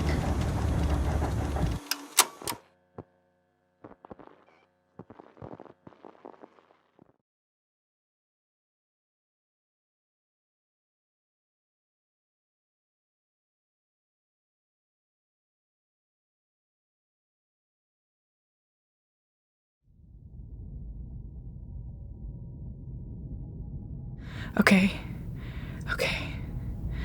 Focus. What do you see?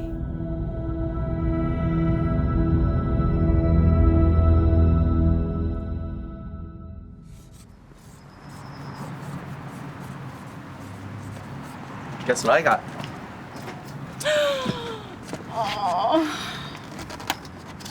Oh, I'm gonna miss this spot. So we've been so close. Another eggs. Yeah. And we'll just have to find a new spot on our new place.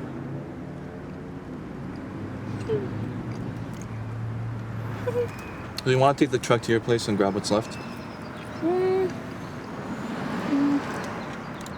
I feel like it's not worth the drive. I feel like we can fit everything in the car in one trip. I've got my mattress that I need your help with, and then I'm done. Just your mattress left. Yeah. Come on!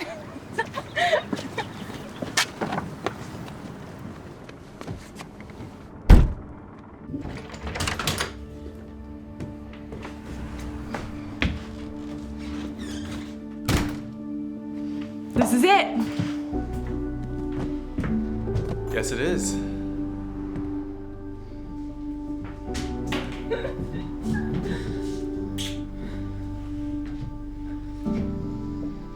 Hey, you sure you aren't gonna get sick of seeing me all the time? I haven't in 5 years. Well, yeah, but every day. Yeah, you're right. Hey.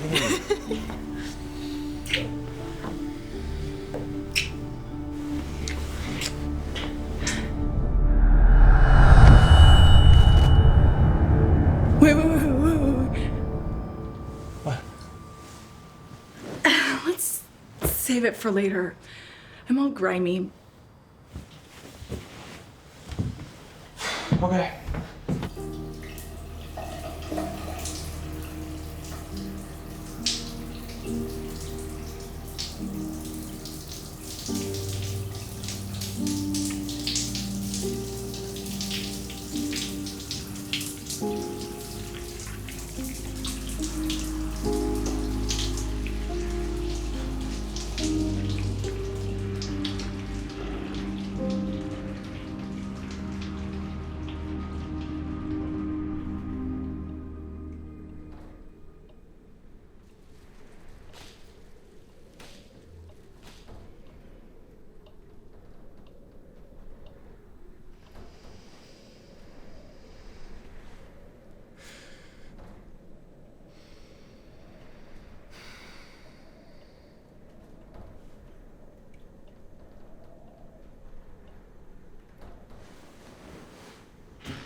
focus.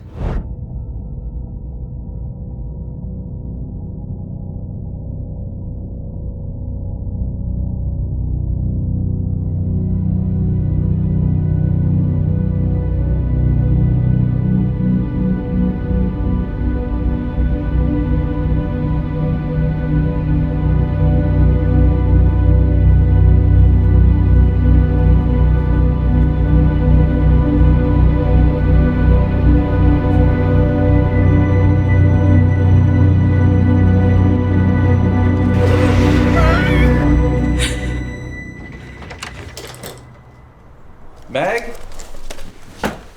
Sorry. They were out of egg rolls.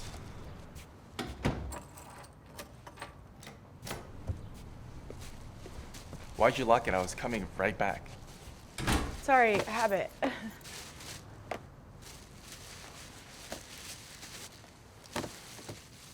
You okay? Yeah. I'm fine.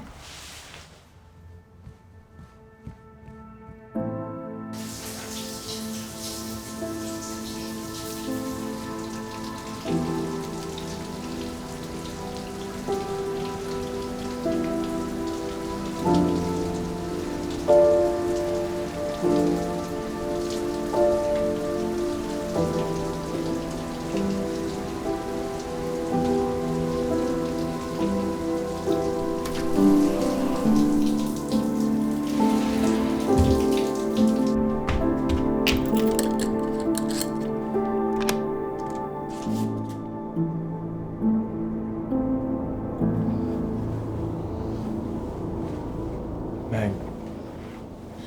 Meg.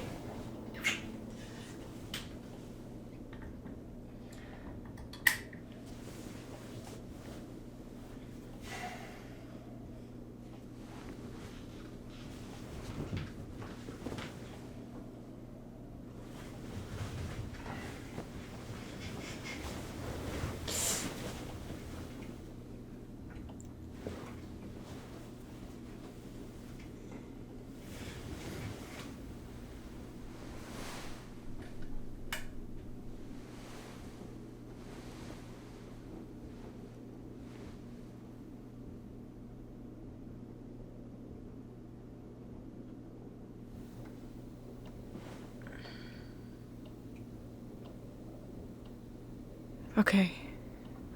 Focus.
Parker?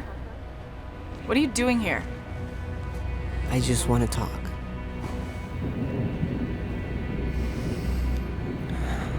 You smell good. Parker. I missed you. Let me fuck you.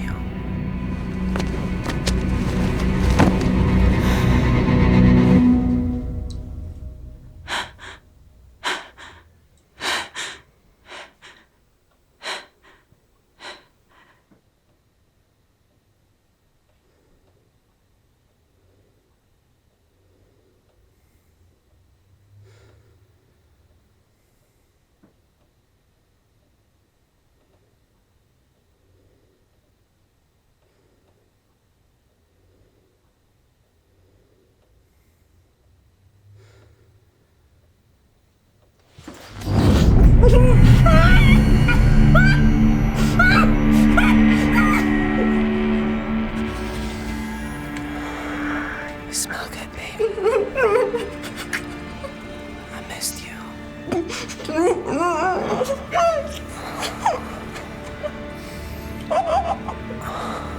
Let me fuck you.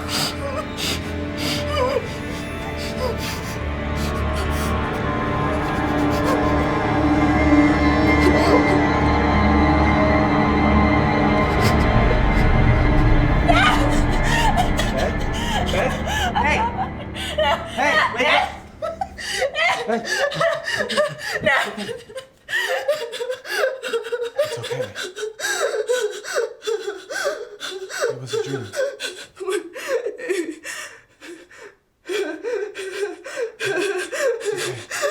All right, you're safe. Okay. I got you.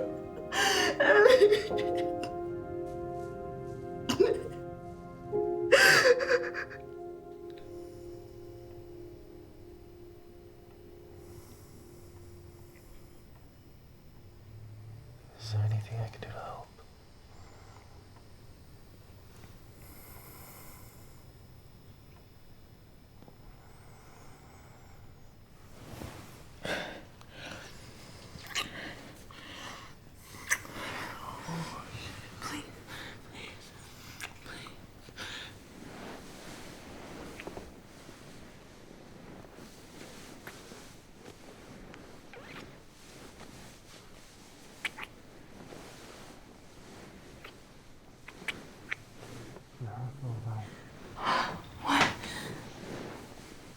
Your hair smells nice.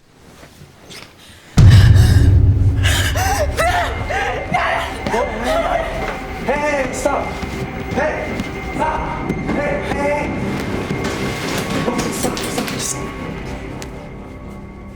Just talk to me, okay? Let me help you.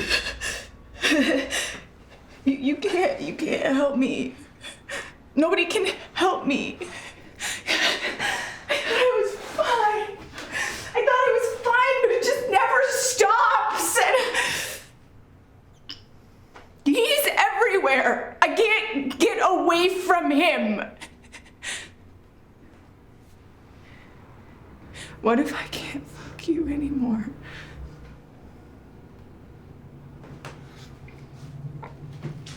That doesn't matter right now. Of course it matters.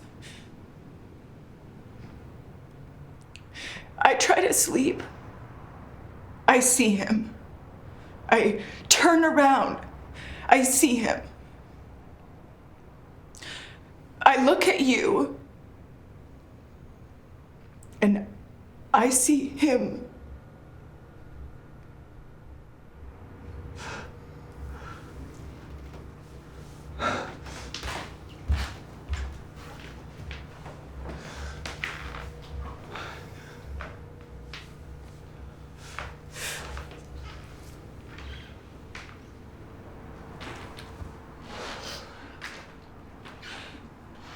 One day, you're gonna leave. And you're gonna be fine. And I'm gonna be stuck like this with him forever.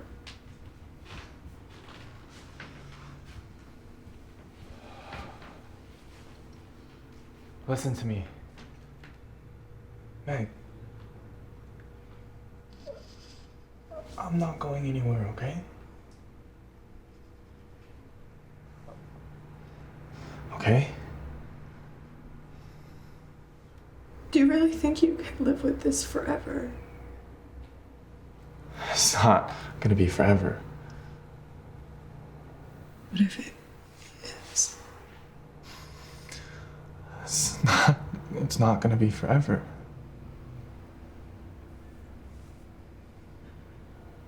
Please just go. Leave. Just leave. No. Get out. Go away. Go. Go. Please go.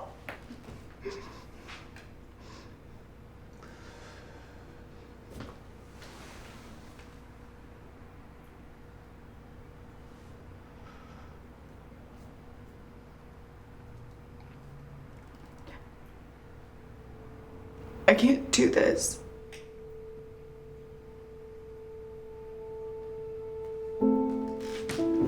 What?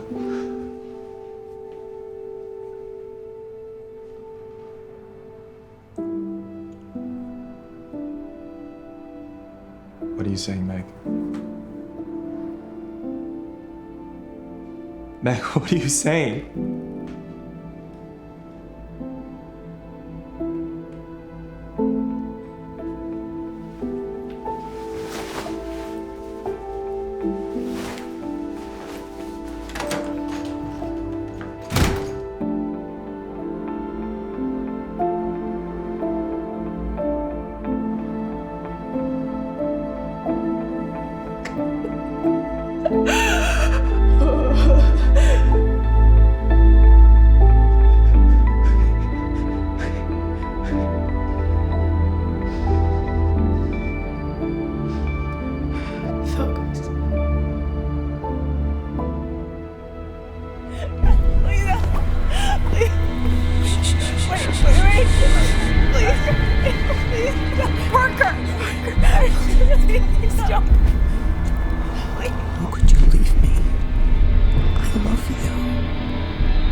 is Daniel Layton. I am the producer of the short film Watermark.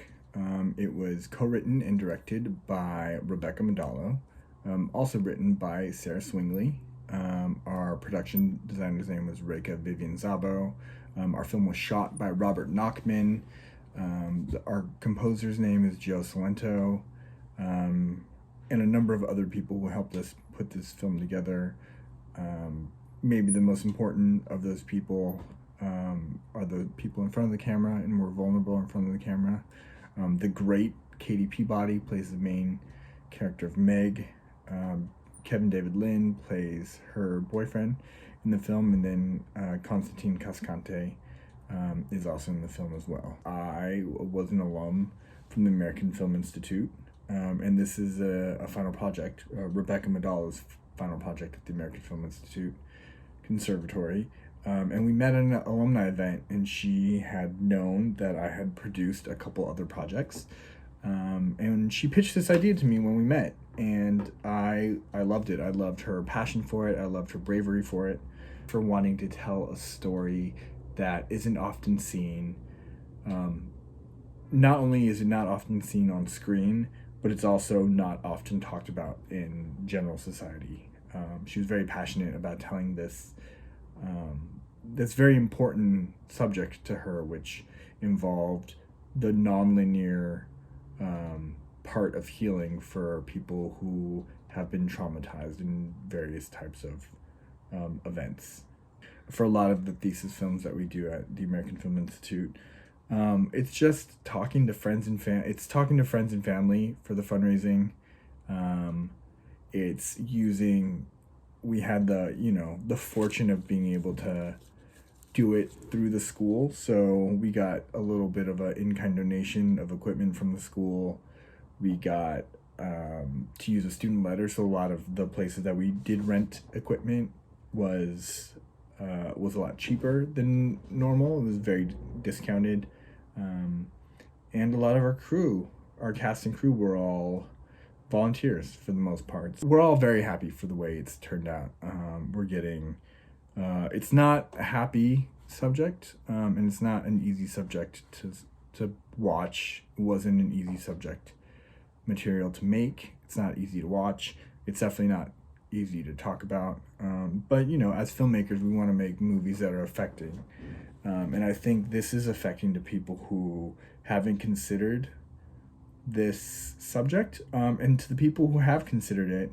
We've gotten beautiful letters from people who have thanked us for making the film, who thought very highly of it, who thought it did open a conversation with them. And for us, that's the most important part, is that we knew it was a tough subject that not a lot of people talk about. And then we hoped that after watching the film, that people would consider and converse with people that they know about just the way that the long-term effects of trauma, sexual assault in our case, but trauma in general, just what those effects are, how there are trigger moments that are maybe unforeseeable, and that healing in that case is non-linear. It's not like, oh, you were just better, why are you not better now? It's a process, and hopefully we shed a little bit of light on how that process works. So putting this film together was great, and making it was great. We had a very small team that were lovely. They understood the pressure of the subject matter we were trying to tell, the sensitivity and respect needed on set to sort of allow our actors to be vulnerable in what is a relatively an intense subject matter, and everybody got it. It was a small crew that got it, and so it made being on set and doing the work really enjoyable, surprisingly. So what's next for me is I think the majority of the people on the film are off making more projects. I started a production company with a friend of mine. We're called Midnight Lantern Productions. Please look us up and send us projects if you want to bring on some producers or a production company to back your project. Rebecca is working on a number of different items. We've done a music video together, and we are doing another music video together. And Robert and Reka, our cinematographer and production designer, are busy just doing lots of work. So a lot of short films, a lot of music videos, a lot of features. It's great. We're having a good time, and I think this film really helped us move into the next stage of our careers. And I hope you enjoy it. Thanks so much.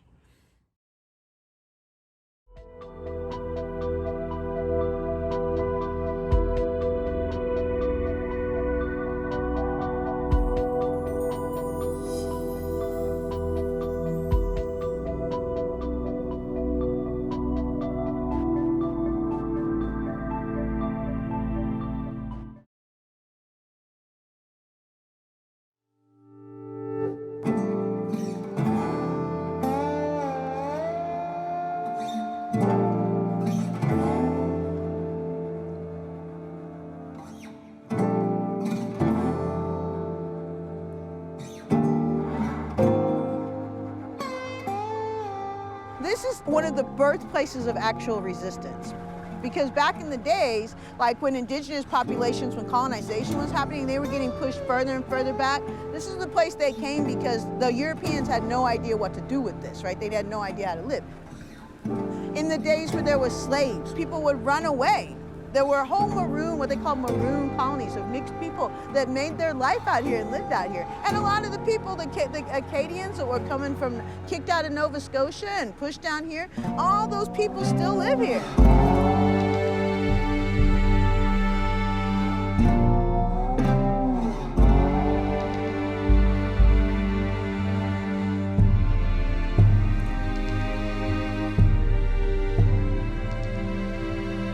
Down here because my ex-husband's actually from here. He's a Cajun, and we moved here so he could work in the oil industry.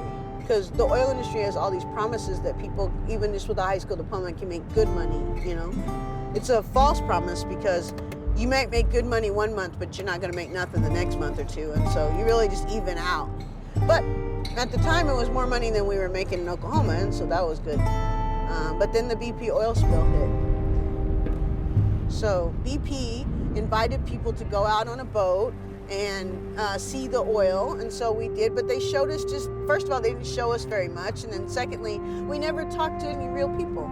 And so I went and got out, just my own accord, I went and got on a boat with a fisherman and his little boy, and we went out and we found the oil, and my God, it came in like a blob, like a monster, you know, it came around your boat. It wasn't that long before we found a pelican that was in the oil, and we tried to wipe the oil off, but it was having convulsions, and we realized pretty quickly that it wasn't gonna be able to make it.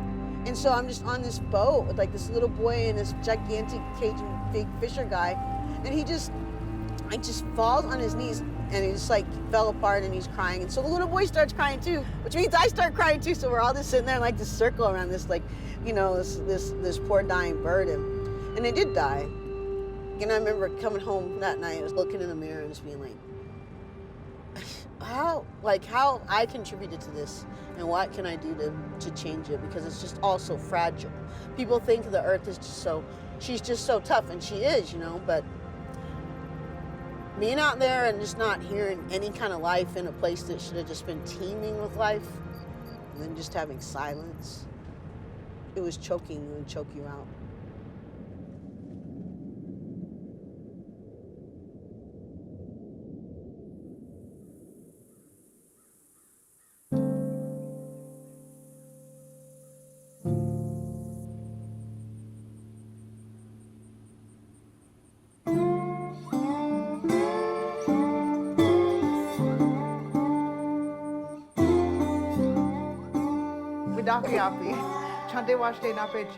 My name is Ann Whitehat, and coming from you live here from South Louisiana. We're both with the Loe La Vie camp, which is the resistance camp down here in South Louisiana, and we're fighting the Bayou Bridge pipeline, which is the tail end of the Dakota Access Pipeline. It's set to go through 700 of our waterways, including the Atchafalaya Basin, which is the largest natural swamp in North America, and it's also home to thousands of species, including the once endangered black bear, all kinds of beautiful birds. So we're trying to protect that waterway, including including Bayou Lafourche, which provides drinking water to 300,000 people, including all of the United Homa Nation. This pipeline is going through North Dakota, where I live at, all the way through the Standing Rock area, and went through bulldozed old burial grounds, and not caring, just went, go ahead and did it.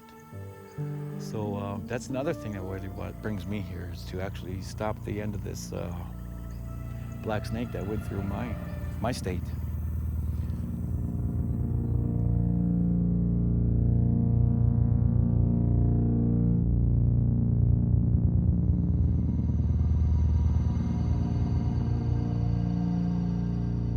I didn't wake up and say, this is what, you know, I want to spend the rest year of my life fighting. I love the swamp. I'd love to be out here fishing in the swamp right now. That's what I wanted to be doing, you know. But can't fish in this. And if there's gonna be anything left for our kids to be able to fish in, then this is what I gotta do. I'm not a rich person. I'm not gonna leave them no vast fortune. All I have is the common goods that we all have, you know. So it's my job, I feel like, to take care of it so they'll have it, you know. And them and my grandkids too. I don't understand why anybody would think anything differently. So, I mean, as you can get a little closer, you can see where the deforestation has happened. They didn't look into how this precious forest, this precious swampland's never gonna come back to the way it was. That's it. You missed us? It's an American flag. I ever take a picture to call the cops.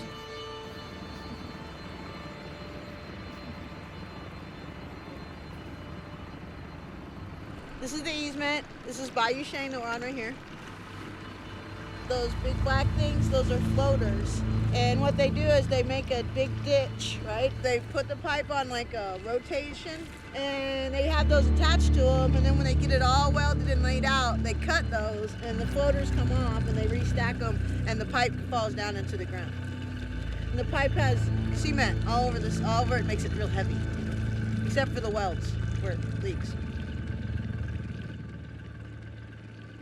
Yeah, it's probably some kind of methane bubbles or something that's coming out of this line right here, but that's the problem, is they come out here and they build this oil infrastructure, and then there's no accountability, because a lot of times these companies that build this stuff, they go out of business, or they change their name and become something else, and then they don't have any responsibility to come back and clean this, and nobody, according to the courts, they can't make them either. And so now who's gonna fix that? Nobody. It's gonna sit there and run whatever that is out under the water and into the air. You see back here, I don't know if you can see it from here, but you know, there's big flares where they're just like, you know, flaring off gas, you know. I mean, it's just the waste of it. And so instead of like saying no, like there's no more, you can't do any more until you fix what you've broken, our like crazy systems are just saying no. Let's just keep allowing for growth, and to keep allowing for these people to be getting rich off of our resources, off of our natural world.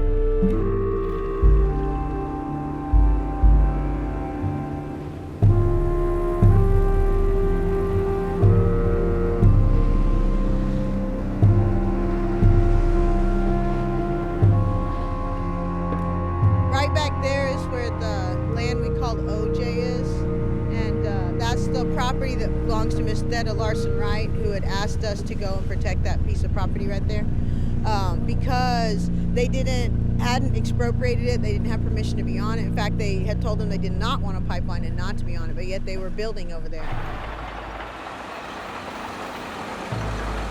This is not an easement. They do not have permission to be here. The landowners have said no. They're my people's land.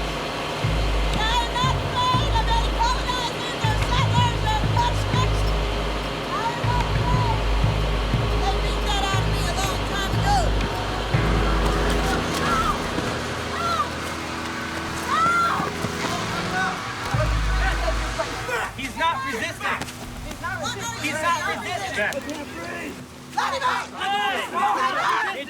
Let him go! You understand that? You're all trespassing. If you don't want to go, you better. No! We're not trespassing. You are trespassing. 3 for every one you take. There will be 3 more. Oh, fuck.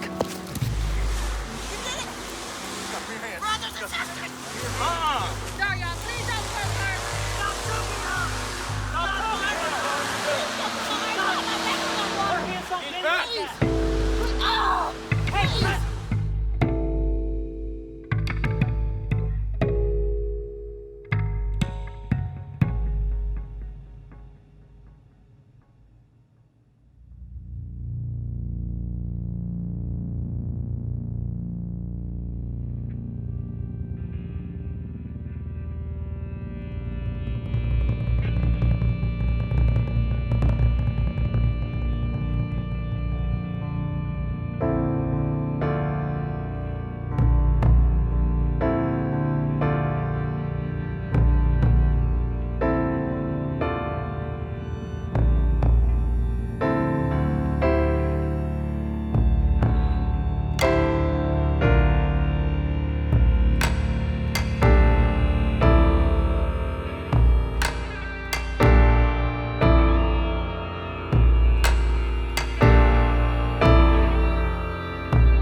to jail in Dallas County, they have this long list of questions. It's long. One of the questions was, do you have a chronic illness, you know? And I'm being a jackass, because I'm a jackass. So I was like, yeah, it's colonization. And she said, well, how do you spell that? And so then I was kind of running with it because she's fucking serious, right? So I was like, really? Okay. C-O-L-O. You know, I thought she'd be like, stop being a dumbass. But instead she was just like, yeah, okay. All right, so I go to see the nurse, you know. She's just like, by the way, didn't ask me one goddamn question about my arm. I was like, oh, I hurt my arm. She's just like, yeah. Anyway, it says right here that you have a chronic illness of, what is that? Colonization, you know? And like being a smart, I was like, yeah. I said, that's when white people crawl up your ass and refuse to leave, like that. And she's just like, took her paper down, stamps that shit. 2 cops came in and took my ass to solitary. Nobody said a word. No change of expression. It was the funniest joke ever told and well worth the 7 hours of solitary. At least 3 hours in. 3 hours in, I was just like, it was funny. What was it, 7 hours I don't in know. solitary funny? And I wasn't exactly sure how long I was going to be there. I was like, let's just hope that they're not keeping me for those 3 days.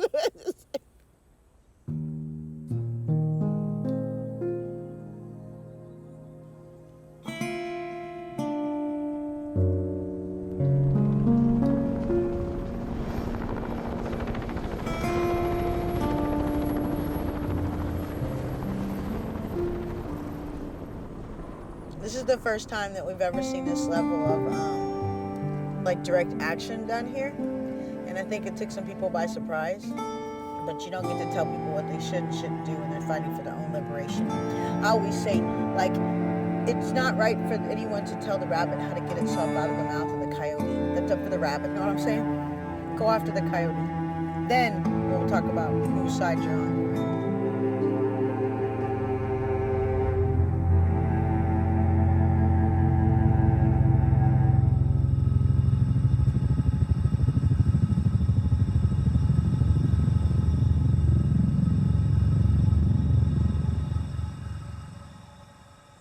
There was really nothing in our community saying, this is what's going to go on, you know?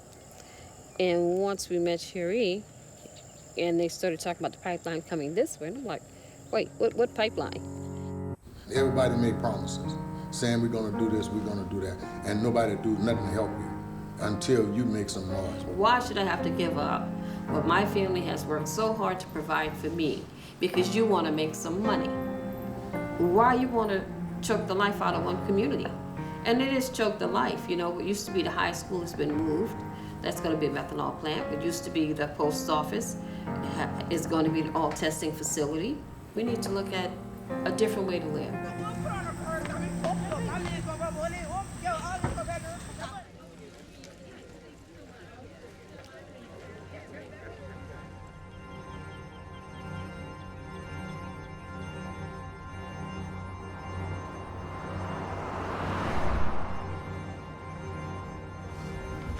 My 3-year-old child told me, Mommy, my nose doesn't work.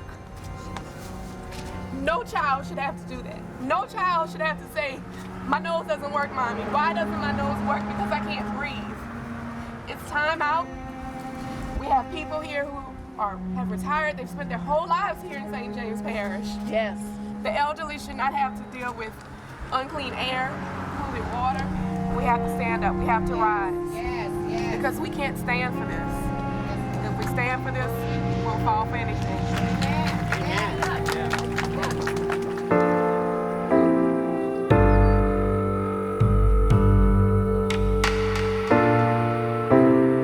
Some days, to tell you the truth, I'm just ready for this fight to be over. I'm tired now. But then I get up and I come out here and I see all this and I realize, you know, shoot, what do I got to complain about? I don't get to be tired. These ancient trees, they're still living, they're still growing. I don't think I'd have the same perspective that I have on these waters and these lands if it wasn't from where I came from. And all the women that lead Loy La Vie Camp, they're all indigenous women, and all of them live here. That's why a lot of times people say, oh, all these outsiders or something like that. But 100% of the leadership for this entire resistance has always been people living in Louisiana, or people from Louisiana. So what? It's not my fault Energy Transfer Partners made enemies all up and down all over this damn country and world because they're such a horrible, sorry-ass company. I didn't do that to them. They did that. They made the enemies themselves. So yeah, a lot of people want to come down and fight the sons of bitches. Of course they do. And they're going to keep fighting. I can tell you this, when this fight's over and ETP goes somewhere else, if I get the chance to be supporting some other group of people that are fighting, I'll be right there standing right next to them. So that's how it works, you know?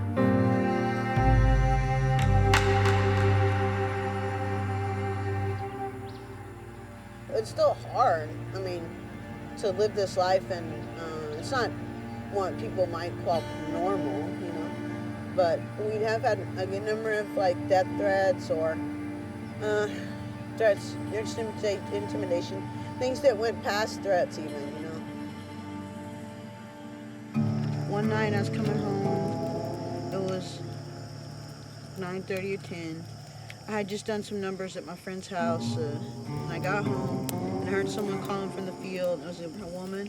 She said she was looking for her kid and asked me if I could help her. And so I was didn't even think about it. I rushed towards her, but the thing started feeling weird because she got farther away as I got closer. And then about the time I stopped to think to myself, this doesn't feel right, I started to go, I kind of took a step backwards. And when I did it, two people, honestly, they reminded me of like a build that you'd see somebody in the military or a police officer. I know how they come up behind you, and I know that's what it felt like to me. But instead of grabbing me like they would if they were arresting me, they pushed me.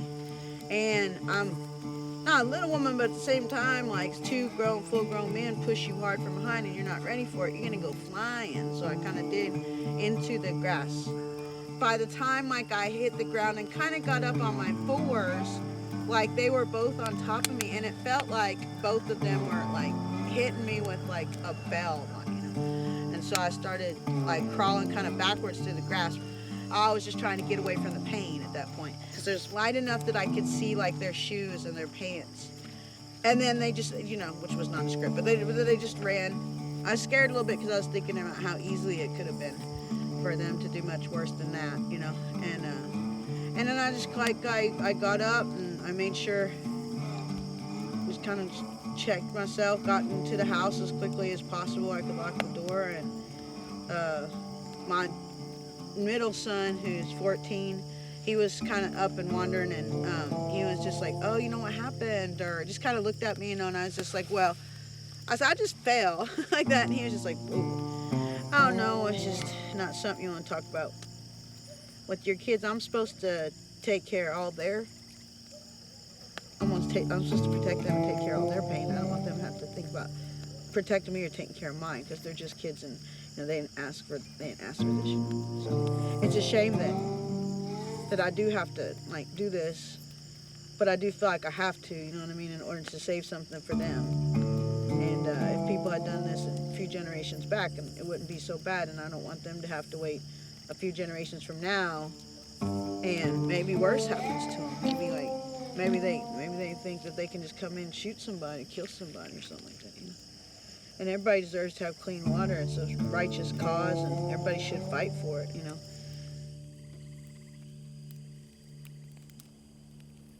And when I woke up the next morning, I didn't have any fear.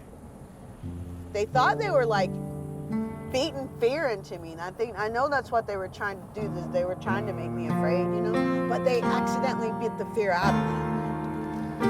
That was their mistake.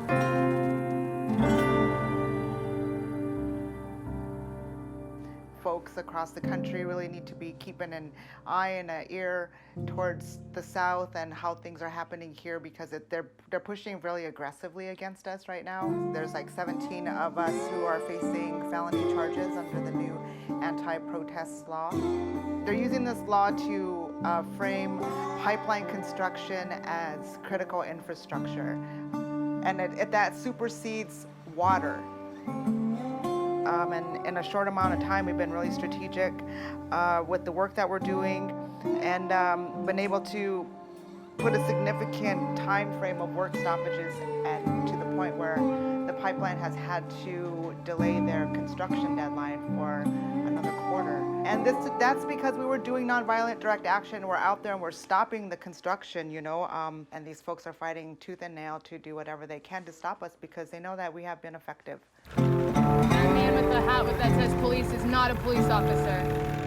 They're trying to say that this isn't a navigable waterway when you know that it is.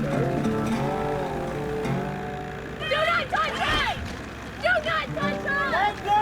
It is not yours! You know, Dr. King talked about that arc of justice, and I always say, yeah, it's definitely an arc, but people have to reach up and grab it and pull it down with everything they got in order to bring it.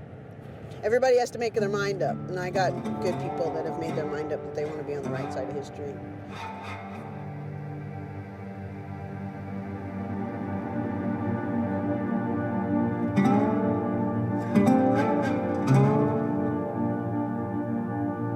As long as I've been out here, and I've been out here for months and months and months now, just like living and, you know, going back and forth and stuff, and there's always something magical out here. Sometimes you come around a tree, there'll be like 60 butterflies just take off right in front of you like that, you know. That is freedom. Like that, just being you and the earth, and everything that you have is just going into not just surviving, but connecting and discovering. It's everything that human beings like want, you know, that magic.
You and I don't know our own strength. Been taught and told that there's no way. But further along in the struggle, can't afford to keep our eyes closed. I can see.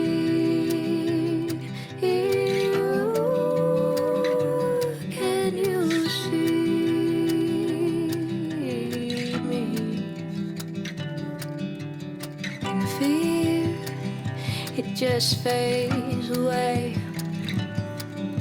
In our fight, darkness has no place.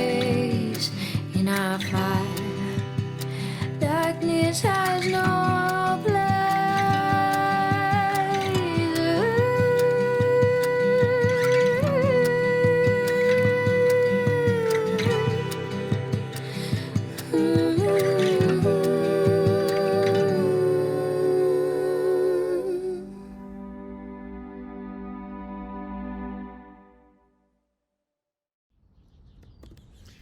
Hello, my name is Sam Vinyl, and I'm the director of Loy La Vie, Water's Light from Standing Rock to the Swamp.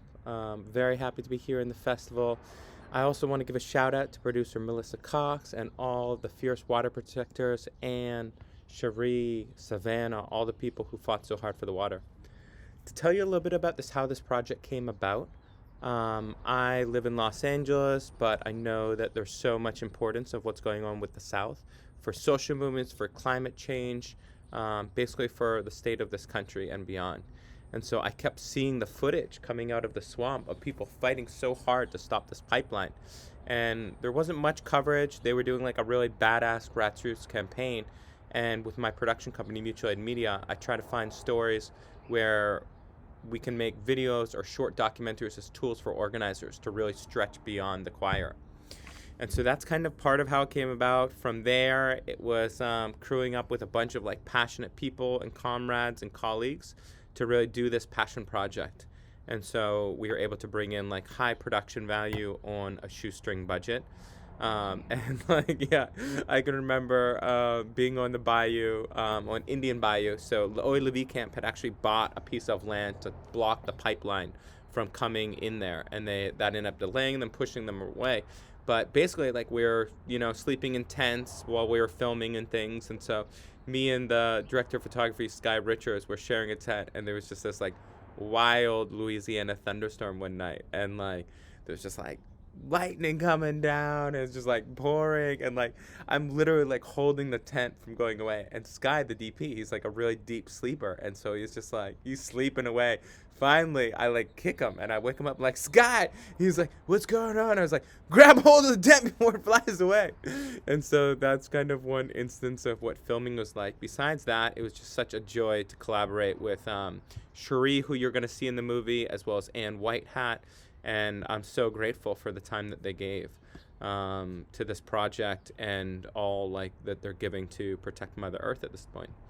I think that's all I'm going to say for the film for now. Hope you enjoy it. Check out Mutual Aid Media. Have a great day.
Remember this guy?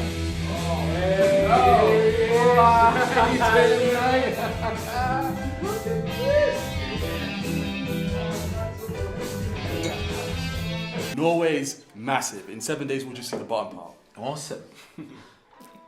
What time's dinner? Sometime after you've mashed the potatoes. Mash the potatoes! Oi! Shut it or you're eating on the children's table. Okay. Yeah. Grant was talking about Norway. Oh, that's what you were talking about. We'll go next year when this is all over. Who did you get for Secret Santa? Not telling you. I'll tell you. No.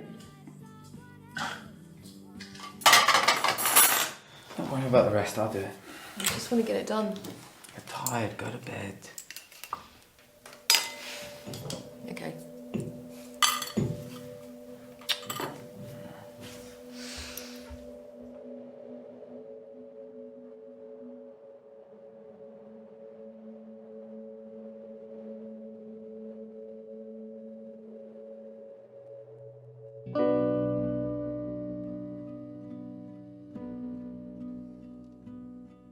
Got a letter?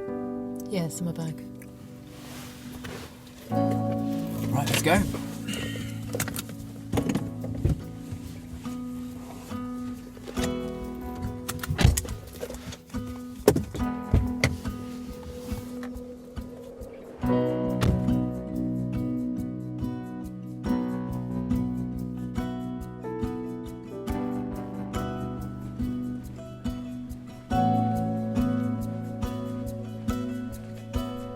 Kimberly?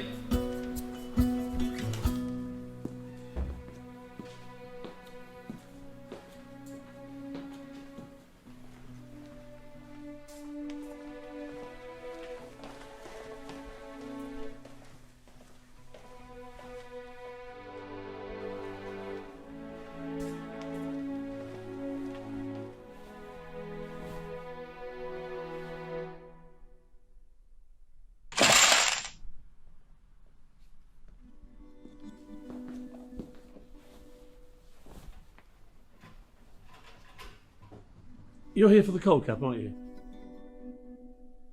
It's very good. It's rather like a swimming cap. It has to fit very tight to the head in order to work.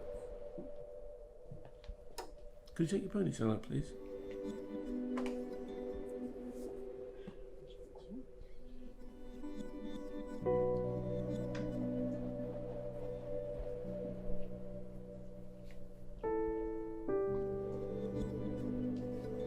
I'm sorry if this is uncomfortable. It does have to be very tight.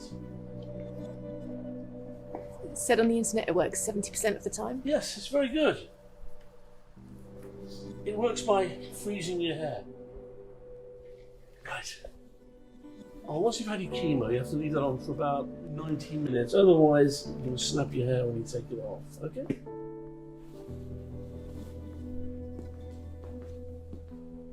Plenty of time for Jenga then, Mr. Freeze.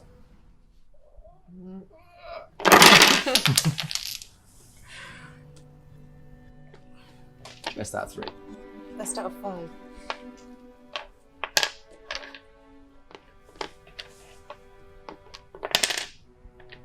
That looks nuclear. Yes, that's why we wear gloves. It's a little bit like putting bleach in your veins. Look, there. Doesn't look real.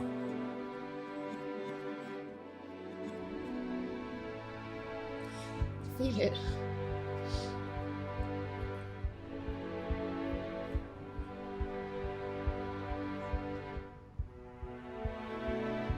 It's really cold.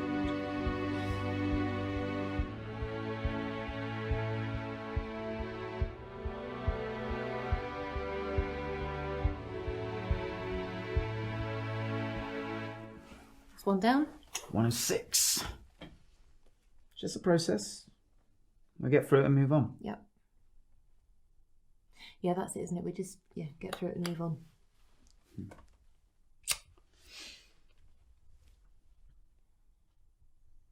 do you want to eat? Shall I do dinner? Yeah. Hey. Yeah. Where's Mum? Oh. I have to tell you something and I need you to just listen or I'm not going to be able to get it out. I found a lump. It is cancer. We've already been and started treatment. Because I didn't want to worry you. I just needed to get my head around it before I told anyone else. I haven't told anyone, Dad. Yeah, I know. I know she will.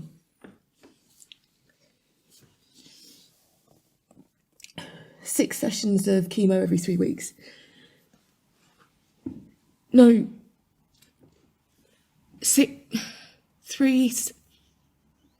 One session every 3 weeks. I have 6 sessions of chemo in total, and then maybe radio and surgery. Radio and surgery. Yeah.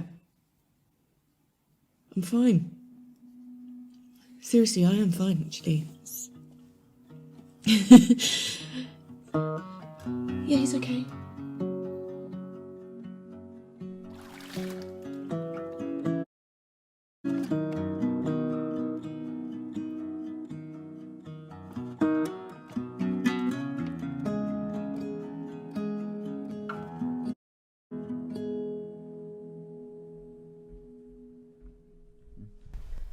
Hair just came out, jumped in the bath.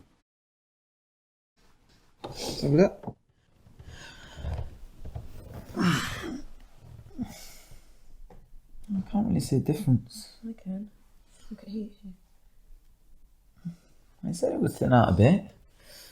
It'd be okay. Yeah, do you want to see something funny? Yeah.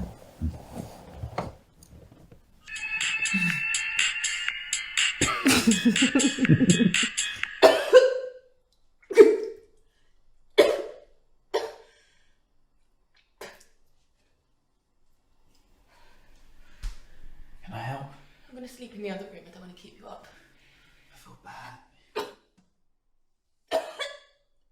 You can't do anything, babe?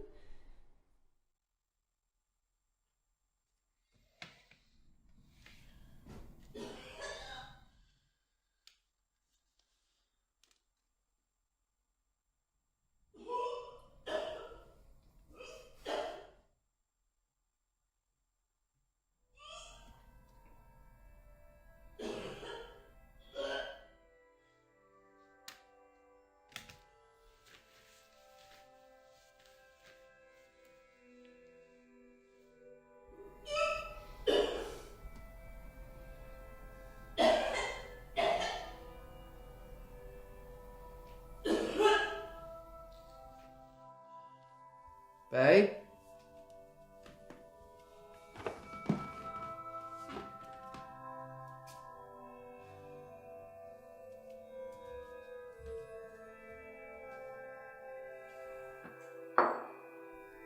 Hey, baby. Been there all night.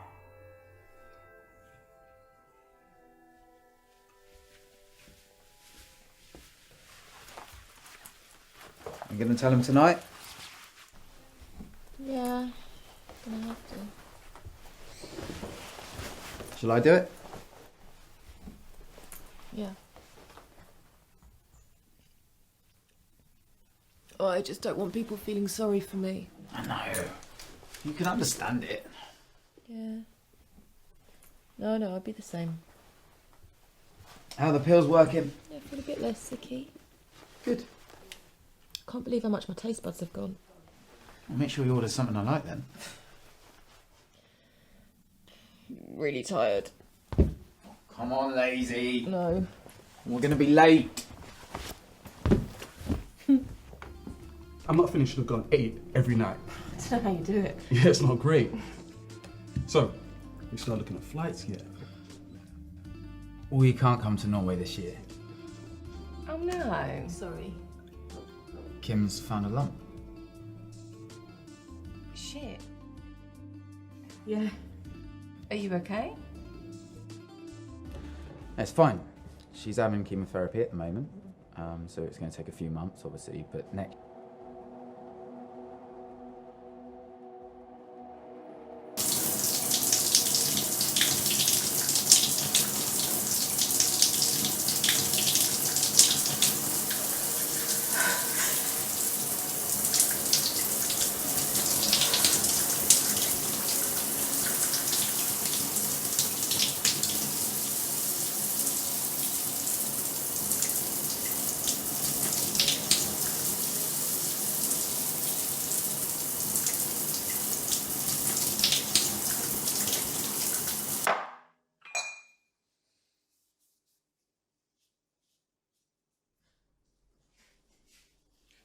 wrong? Hey. It's not falling out. There isn't anything left.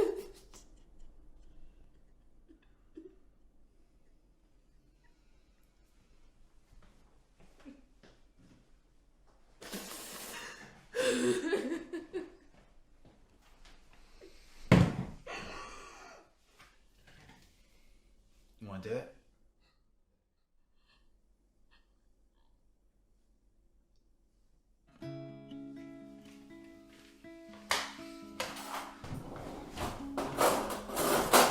They're not here. Yes, they are. They're not. They are. No. They're in that door. Oh yeah. Yeah, they are. The ones.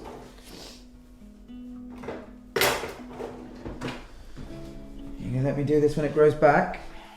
No. Okay. You ready? Yeah, go on. Okay.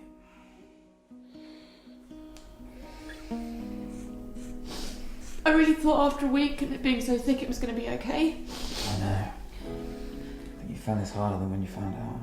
Because you couldn't see it till now. You could always glue it back on.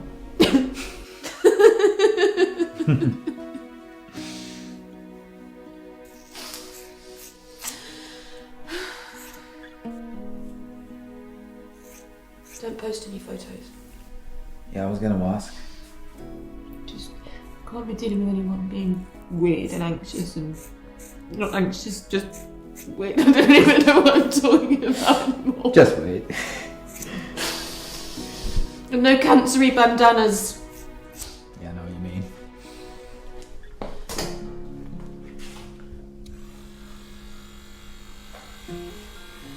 What are you doing? Nothing? You're not on those forums again? No. Promise? I was messaging my cousin. Right, let's go. Oh, I'm not good. Come on! Lazy ass. Up we go! Well, and then they said she just needs to calm down. Calm down, and she'll be A-okay. Oh, don't go that way, you'll get cancer. You're such a dick. Yeah, but I'll make you laugh though. Come on!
My eggs are currently stored in test tubes designed by Fabergé at the IVF clinic.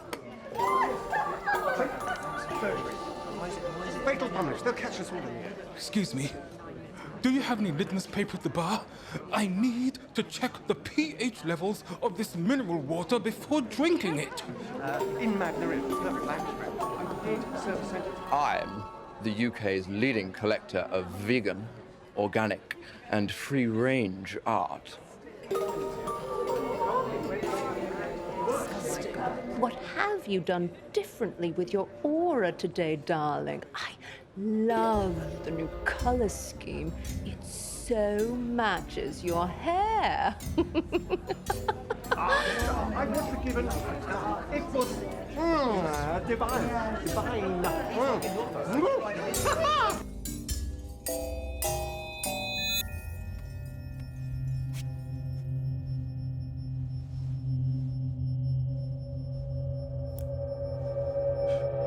You'll notice that you are drawn to one of the volumes with a gravitational pull that is beyond your control. This is achieved by a very delicate and precise weaving of unconscious subtext across each of the volumes, which resonates differently within each of our minds.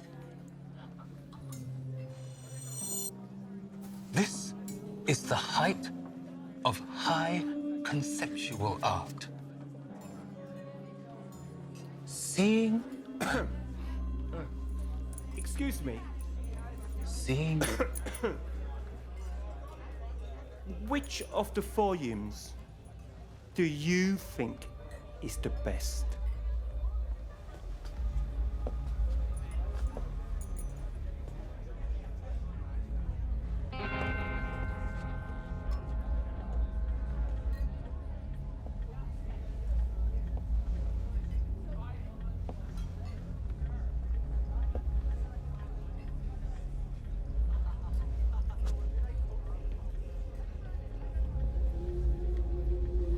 I'm afraid for me, the discussion cannot be about any one of the volumes displayed as a singular.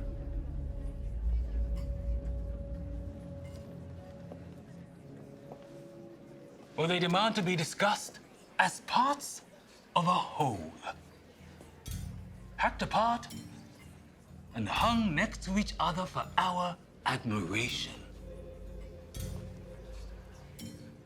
But still very much part of a singular structure.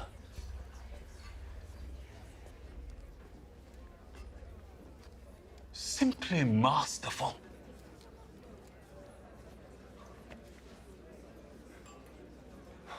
The embodiment of absolute purity, unrivaled by the Virgin Mary herself. Oh, I thank the gods that I am blessed to witness something so beautiful.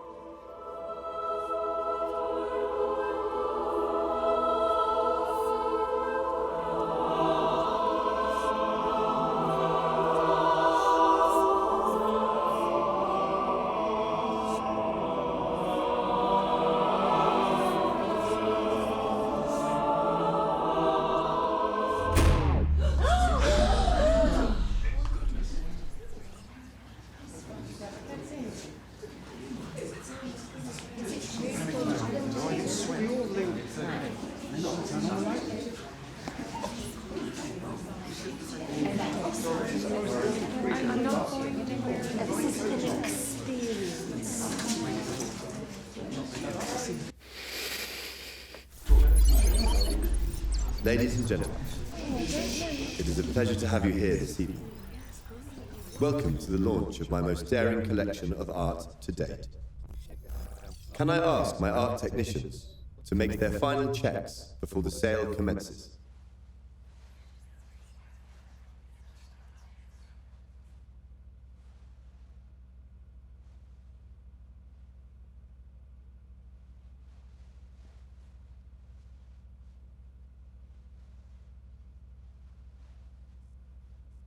I would like to request the 3 invited critics to step forward and select a volume of my work to give us their final thoughts on. For me, the art critic is incredibly important. They bring to life each piece of art in a way I couldn't achieve without them. These 3 volumes need these art critics in order to convey my final meaning. And unlike other artists, I'm not ashamed to admit it.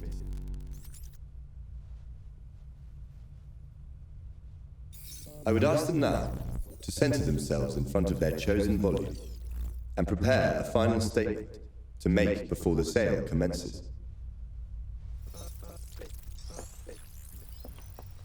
Have you thought of an artistic statement to make?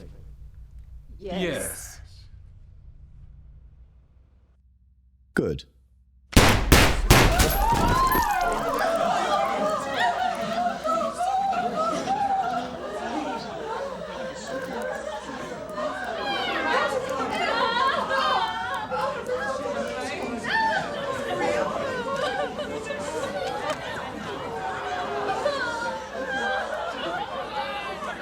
Ladies and gentlemen, please rest assured that you are in no danger.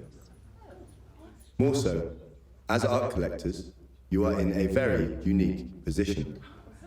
I'm happy to announce that each of these pieces are now complete and available for purchase.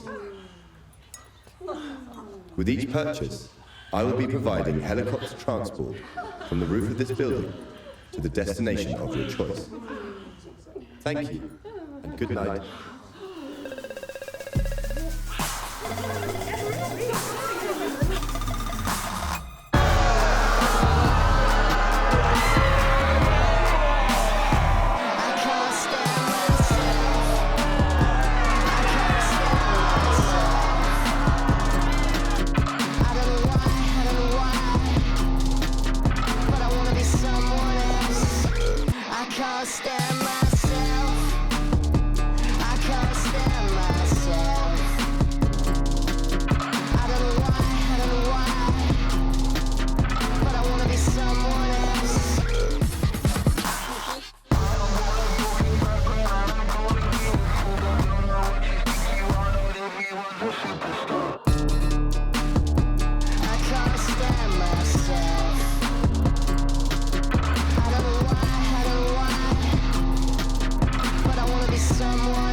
My name is Superstar, chained up but without the bars. Who's that sitting on a crucifix? Take blue pills for the Matrix. Take blue pills for the limp dicks. Take red pills for the lunatics. But what if I do wake up in the Matrix? Will I be lost for days of rays of lasers trying to make my eyes work and my legs jerk up and down? So what now? You tell me to meditate when I'm in this state? Oh, that's the point, sorry. The day-to-day has got my eyes starry. Every rumble in the jungle is a fucking safari.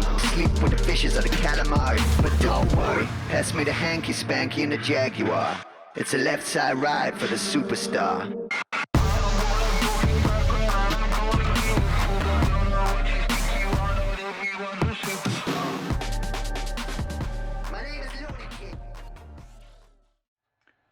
Hi, my name's Al Eels and I'm the writer and producer of Mind Over Matter. I worked with my director, Paul Chung, in realising the vision for this script. Obviously, being the scriptwriter and the producer, it's quite an interesting challenge for myself. Quite a lot of the time, I just produce. I obviously wrote this script quite a few years ago and brought in Paul to realise that vision. And for me, obviously, it was always a kind of a thin line that you tread between wanting to execute the script that you'd written, but then of course putting your producing hat on and being like, if I was just the sole producer, of course, you know, you have to give the director a free license to create what he wants. So that was an interesting blend, but myself and Paul got a good relationship, and I'm very pleased at the kind of collaborative approach that we both took, and together we're both very proud of the film that we created. So the kind of premise to the film was born out of my love of art, the art world. This film is a little bit of a tongue-in-cheek dig at the art world, but it's in no means a slur on it. I think it's just kind of like, you know, just it lends itself to being a bit of a darker comedy.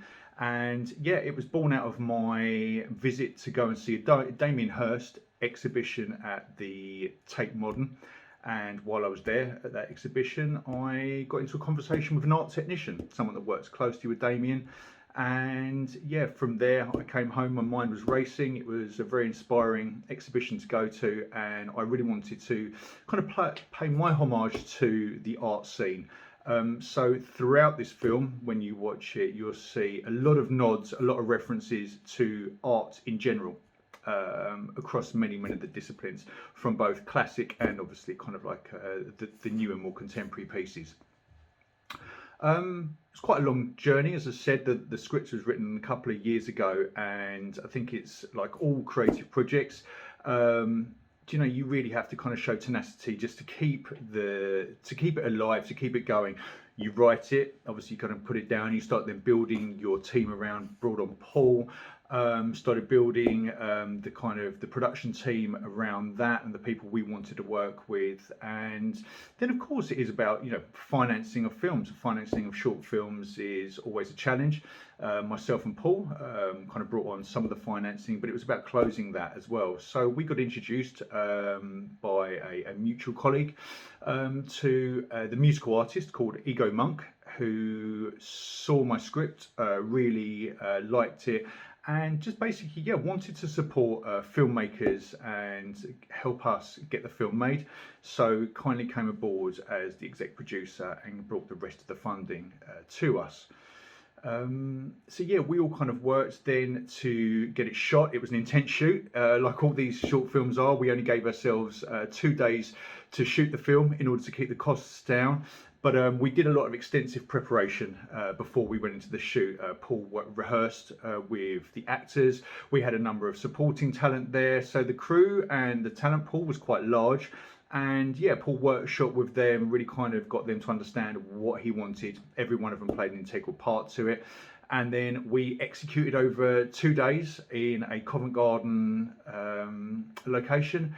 And we had a great 2 days. Obviously, it's going to be challenging. You know, we tried to kind of work a succinct, like smallish kind of like time frame. So I don't want to kill anyone. Obviously, from a producer's point of view, you want everyone still to be kind of working and having a good time. But yeah, really kind of happy with how everything went. And I guess, you know, just kind of like the vision for Mind Over Matter and where we want it to go in the future. You make films to be seen by people. You want them to be viewed. And if I'm honest, accolades and everything like that, awards is one thing. But just generally, people watching your film and just enjoying it. I think that's the whole reason, the whole sole purpose of creating films. I want to write films, I want to produce films that people are watching and hopefully people are entertained by. So I guess on that note, I really just, yeah, hope everybody enjoys that film. And thank you so much to Bute Street for showing our film to this audience. And yeah, I hope you really like it. And yeah, look, please get in touch if you want to discuss it any further. Thank you so much. Enjoy it. Thank you guys. Cheers.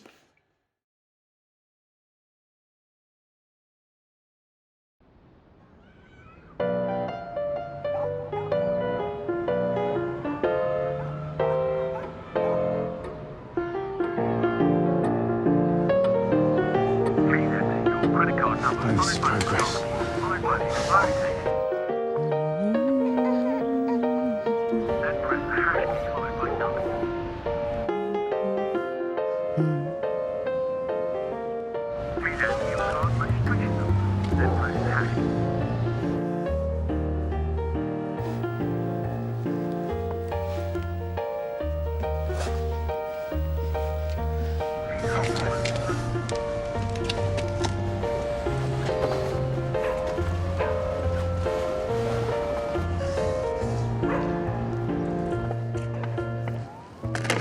No parking. Parker. Yes, no.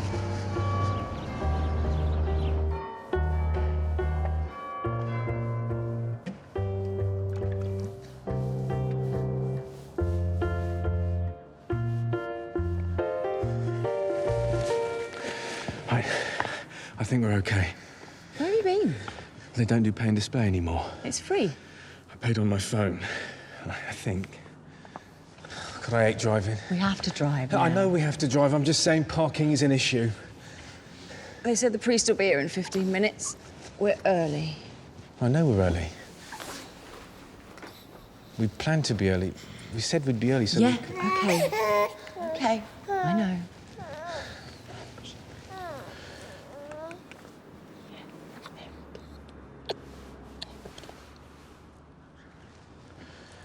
Have you got one then? I haven't got one. Look, I've been paying to park. Have you got one? Maybe. I know we said no, but why not just Anthony John for our fathers? God, Mel. Language? We've talked this to death. Anthony, my father, was a lazy, self-involved bastard. Language! Who never did anything for me my entire life except saddle me with Tottenham Hotspur. I know, but maybe this will be a way to make it up. And your father... Well, look, I know being adopted has shaped the way you see the world. You always say that. And I really think you're a clever little thing imagining a father so you could feel loved even though your adoptive parents were repressed and distant. But the thing is, John Lennon is not your father. He is in here. Well, he's not out here. Then you come up with one. Well, fine. Fine. How about William? Too royal. Harry? Not royal enough. Richard? They'll call him Dick. Michael? They'll call him Mick. What's wrong with Mick? It's too South London chippy. My dad was a chippy. And you hate him. Yeah, I know, but... What about Daniel? Too Elton John. Thomas? Too tank engine. Oh, fine. If you don't like mine, you come up with some. Fine. Fine. How about Robert? No. Robert, Bobby Moore, God rest his soul, played for West Ham. So? So? Come on, you Spurs!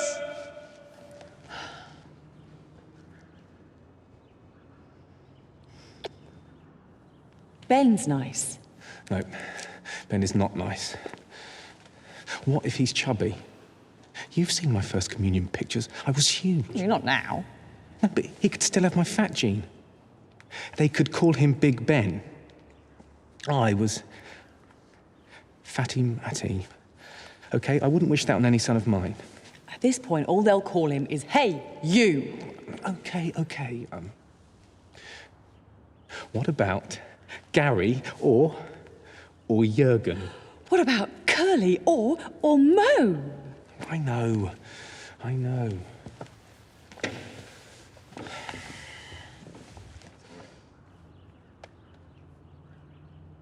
Your socks? I know. You couldn't manage matching socks? Well, you throw them all in the drawer. It's just one sock. And you couldn't find two socks that were the same? I've been distracted. This name thing. My mum always paired them up, you know, in little balls. What are we going to tell the priest? Look, let's just come up with any old name. Just for now, just for this meeting about the baptism. And then later, when it's over, we'll come up with the real name, like the real special name, yeah? Yeah, okay. I like Carl. Oh, I bet you do. Carl, right. You want to name my son after that pillock you dated at university while completely ignoring me? The bastard... Please, Matt, language. Who you went off to Spain with when you'd promised to go to the Queen with Paul Rogers concert with me. You didn't even have tickets. The self-involved tit who we still have to see once a year when we visit your friend Margot. Carl is married to Margot? Whatever that means. To a prat like Carl.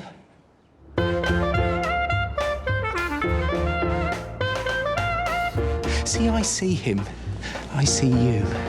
I see the way you two connect when we play Scrabble. I mean, take last time, when he put down uppity just as soon as you let on you had a cue.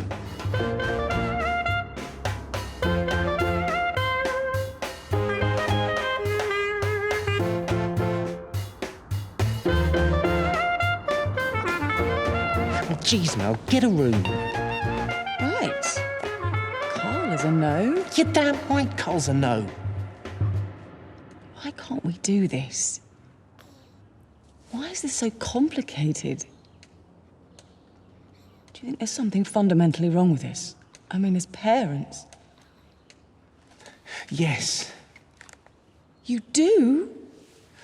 We're taking this way too seriously. Here's the thing. Why does the priest even have to know our boy's name? We're assuming he does, but he doesn't. This is a baptism, not a grammar school roll call. This guy's going to do all the bless this child in the name of the Father, Son, and the Holy Spirit. So why does he even need a name? Our son is 6 weeks old, and he doesn't have a name. We're unfit. We are. My sister thinks we're just attention-seeking. Because I refuse to let the outside world corner me into calling my son something supposedly hip but obviously stupid, like apple or pear or peaches or kumquat or Carl. Your sister.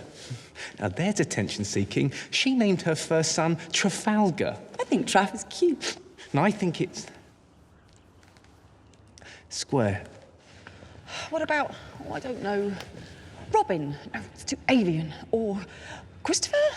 Too Pooh Bear. Larry? Too porn star. What? All the A-list male porn stars are Larry something or other. Really? How about Anton? Too Russian. Actually, no. Too Strictly Come Dancing. You know the tall one they always pair with women of a certain age? You know. No, I don't know, but Anton's a no. What about Mark or Nick or Roger? Mark your place, nick yourself shaving, Roger your neighbour's wife. What? No, my son is not going to be a verb. Oh, what? Well, think about it. You think about it. Verbs are action. Verbs do. They act. They move. It's nouns that just sit there mad. OK. Action. What about this action? I'm going to open this paper and point to a word. Wherever my finger lands, that'll be his name. So we're about to name our son Tube Strike or Partly Cloudy? No, the nearest name to my finger. That'll be it. Yeah, why not?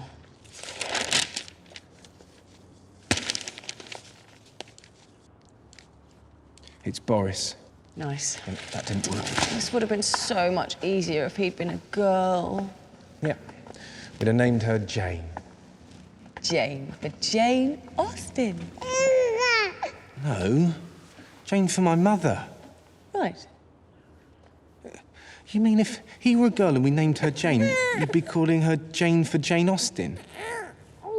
Even though my mother was Jane. The Jane in my life.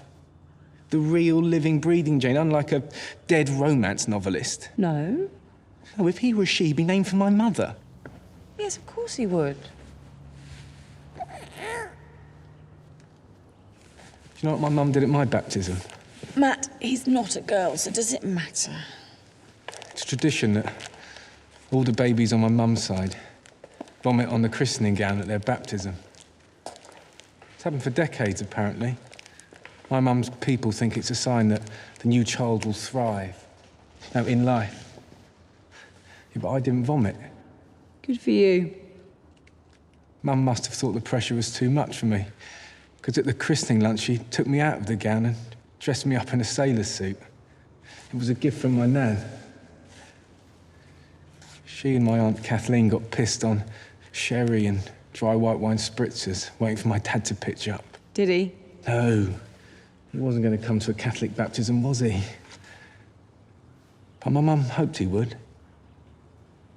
Mum sat for hours, drinking dry white wine spritzers and eating coronation chicken. Oh, I ate coronation chicken.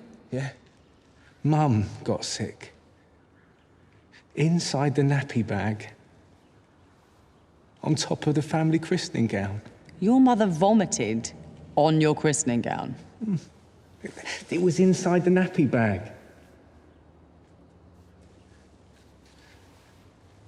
You know, I think that, well, that vomit on that gown, I mean, she was just such an amazing woman. A good mother, Mel. She set the tone for the rest of your life. Didn't she just? Shit! Are we still talking about your mother? The car's getting a ticket. There's a guy writing a ticket. Well, you paid on your phone. I did! You didn't. I did! You didn't. Oi, oi, hello, hello. I've already paid on my phone. No payment's gone through. Checked. Look at Daddy. He's running out to save our car, look. Come on, mate. I'm here to see the priest. In the church. I don't give a toss who you're here to see, mate. Even if you're visiting the Pope, you still need to pay to park. See, that's Daddy calling the man mate and winking at him. The man probably thinks Daddy's flirting with him, but he's not. That's Daddy being matey. Look, there's no need for that kind of language. I'm going to need your name and badge number. I'm taking this further. This isn't the Wild West, mate. I don't have a badge. But my name is Kamarchek. Addison.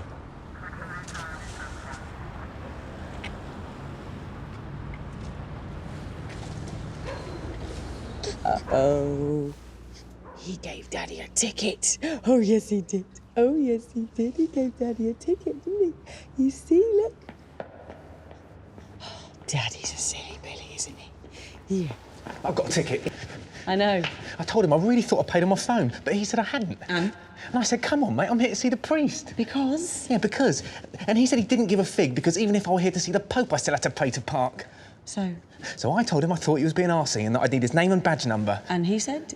And he said, this isn't the Wild West, mate. I don't have a badge. And my name is Kamarchek Addison. Is that his surname? Or... Addison? Do you think that was his real name? How do I know? Mr. and Mrs. Ackerman, Father will see you now. OK. Follow me. Oops. You forgot to fill in your son's name. We did? Oops. His name? His name? Is... Addison. Addison. Addison. A-D-D-I-S-O-N. Yes, Addison. A-D-D-I-S-O-N. And is there a middle name or just an initial? K. Initial K. Yes. Yes. Addison Carl Ackerman. That's lovely. Addison Carl. Is that a family name? It is now.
Hello, my name is Dave Maybrick. I'm an actor.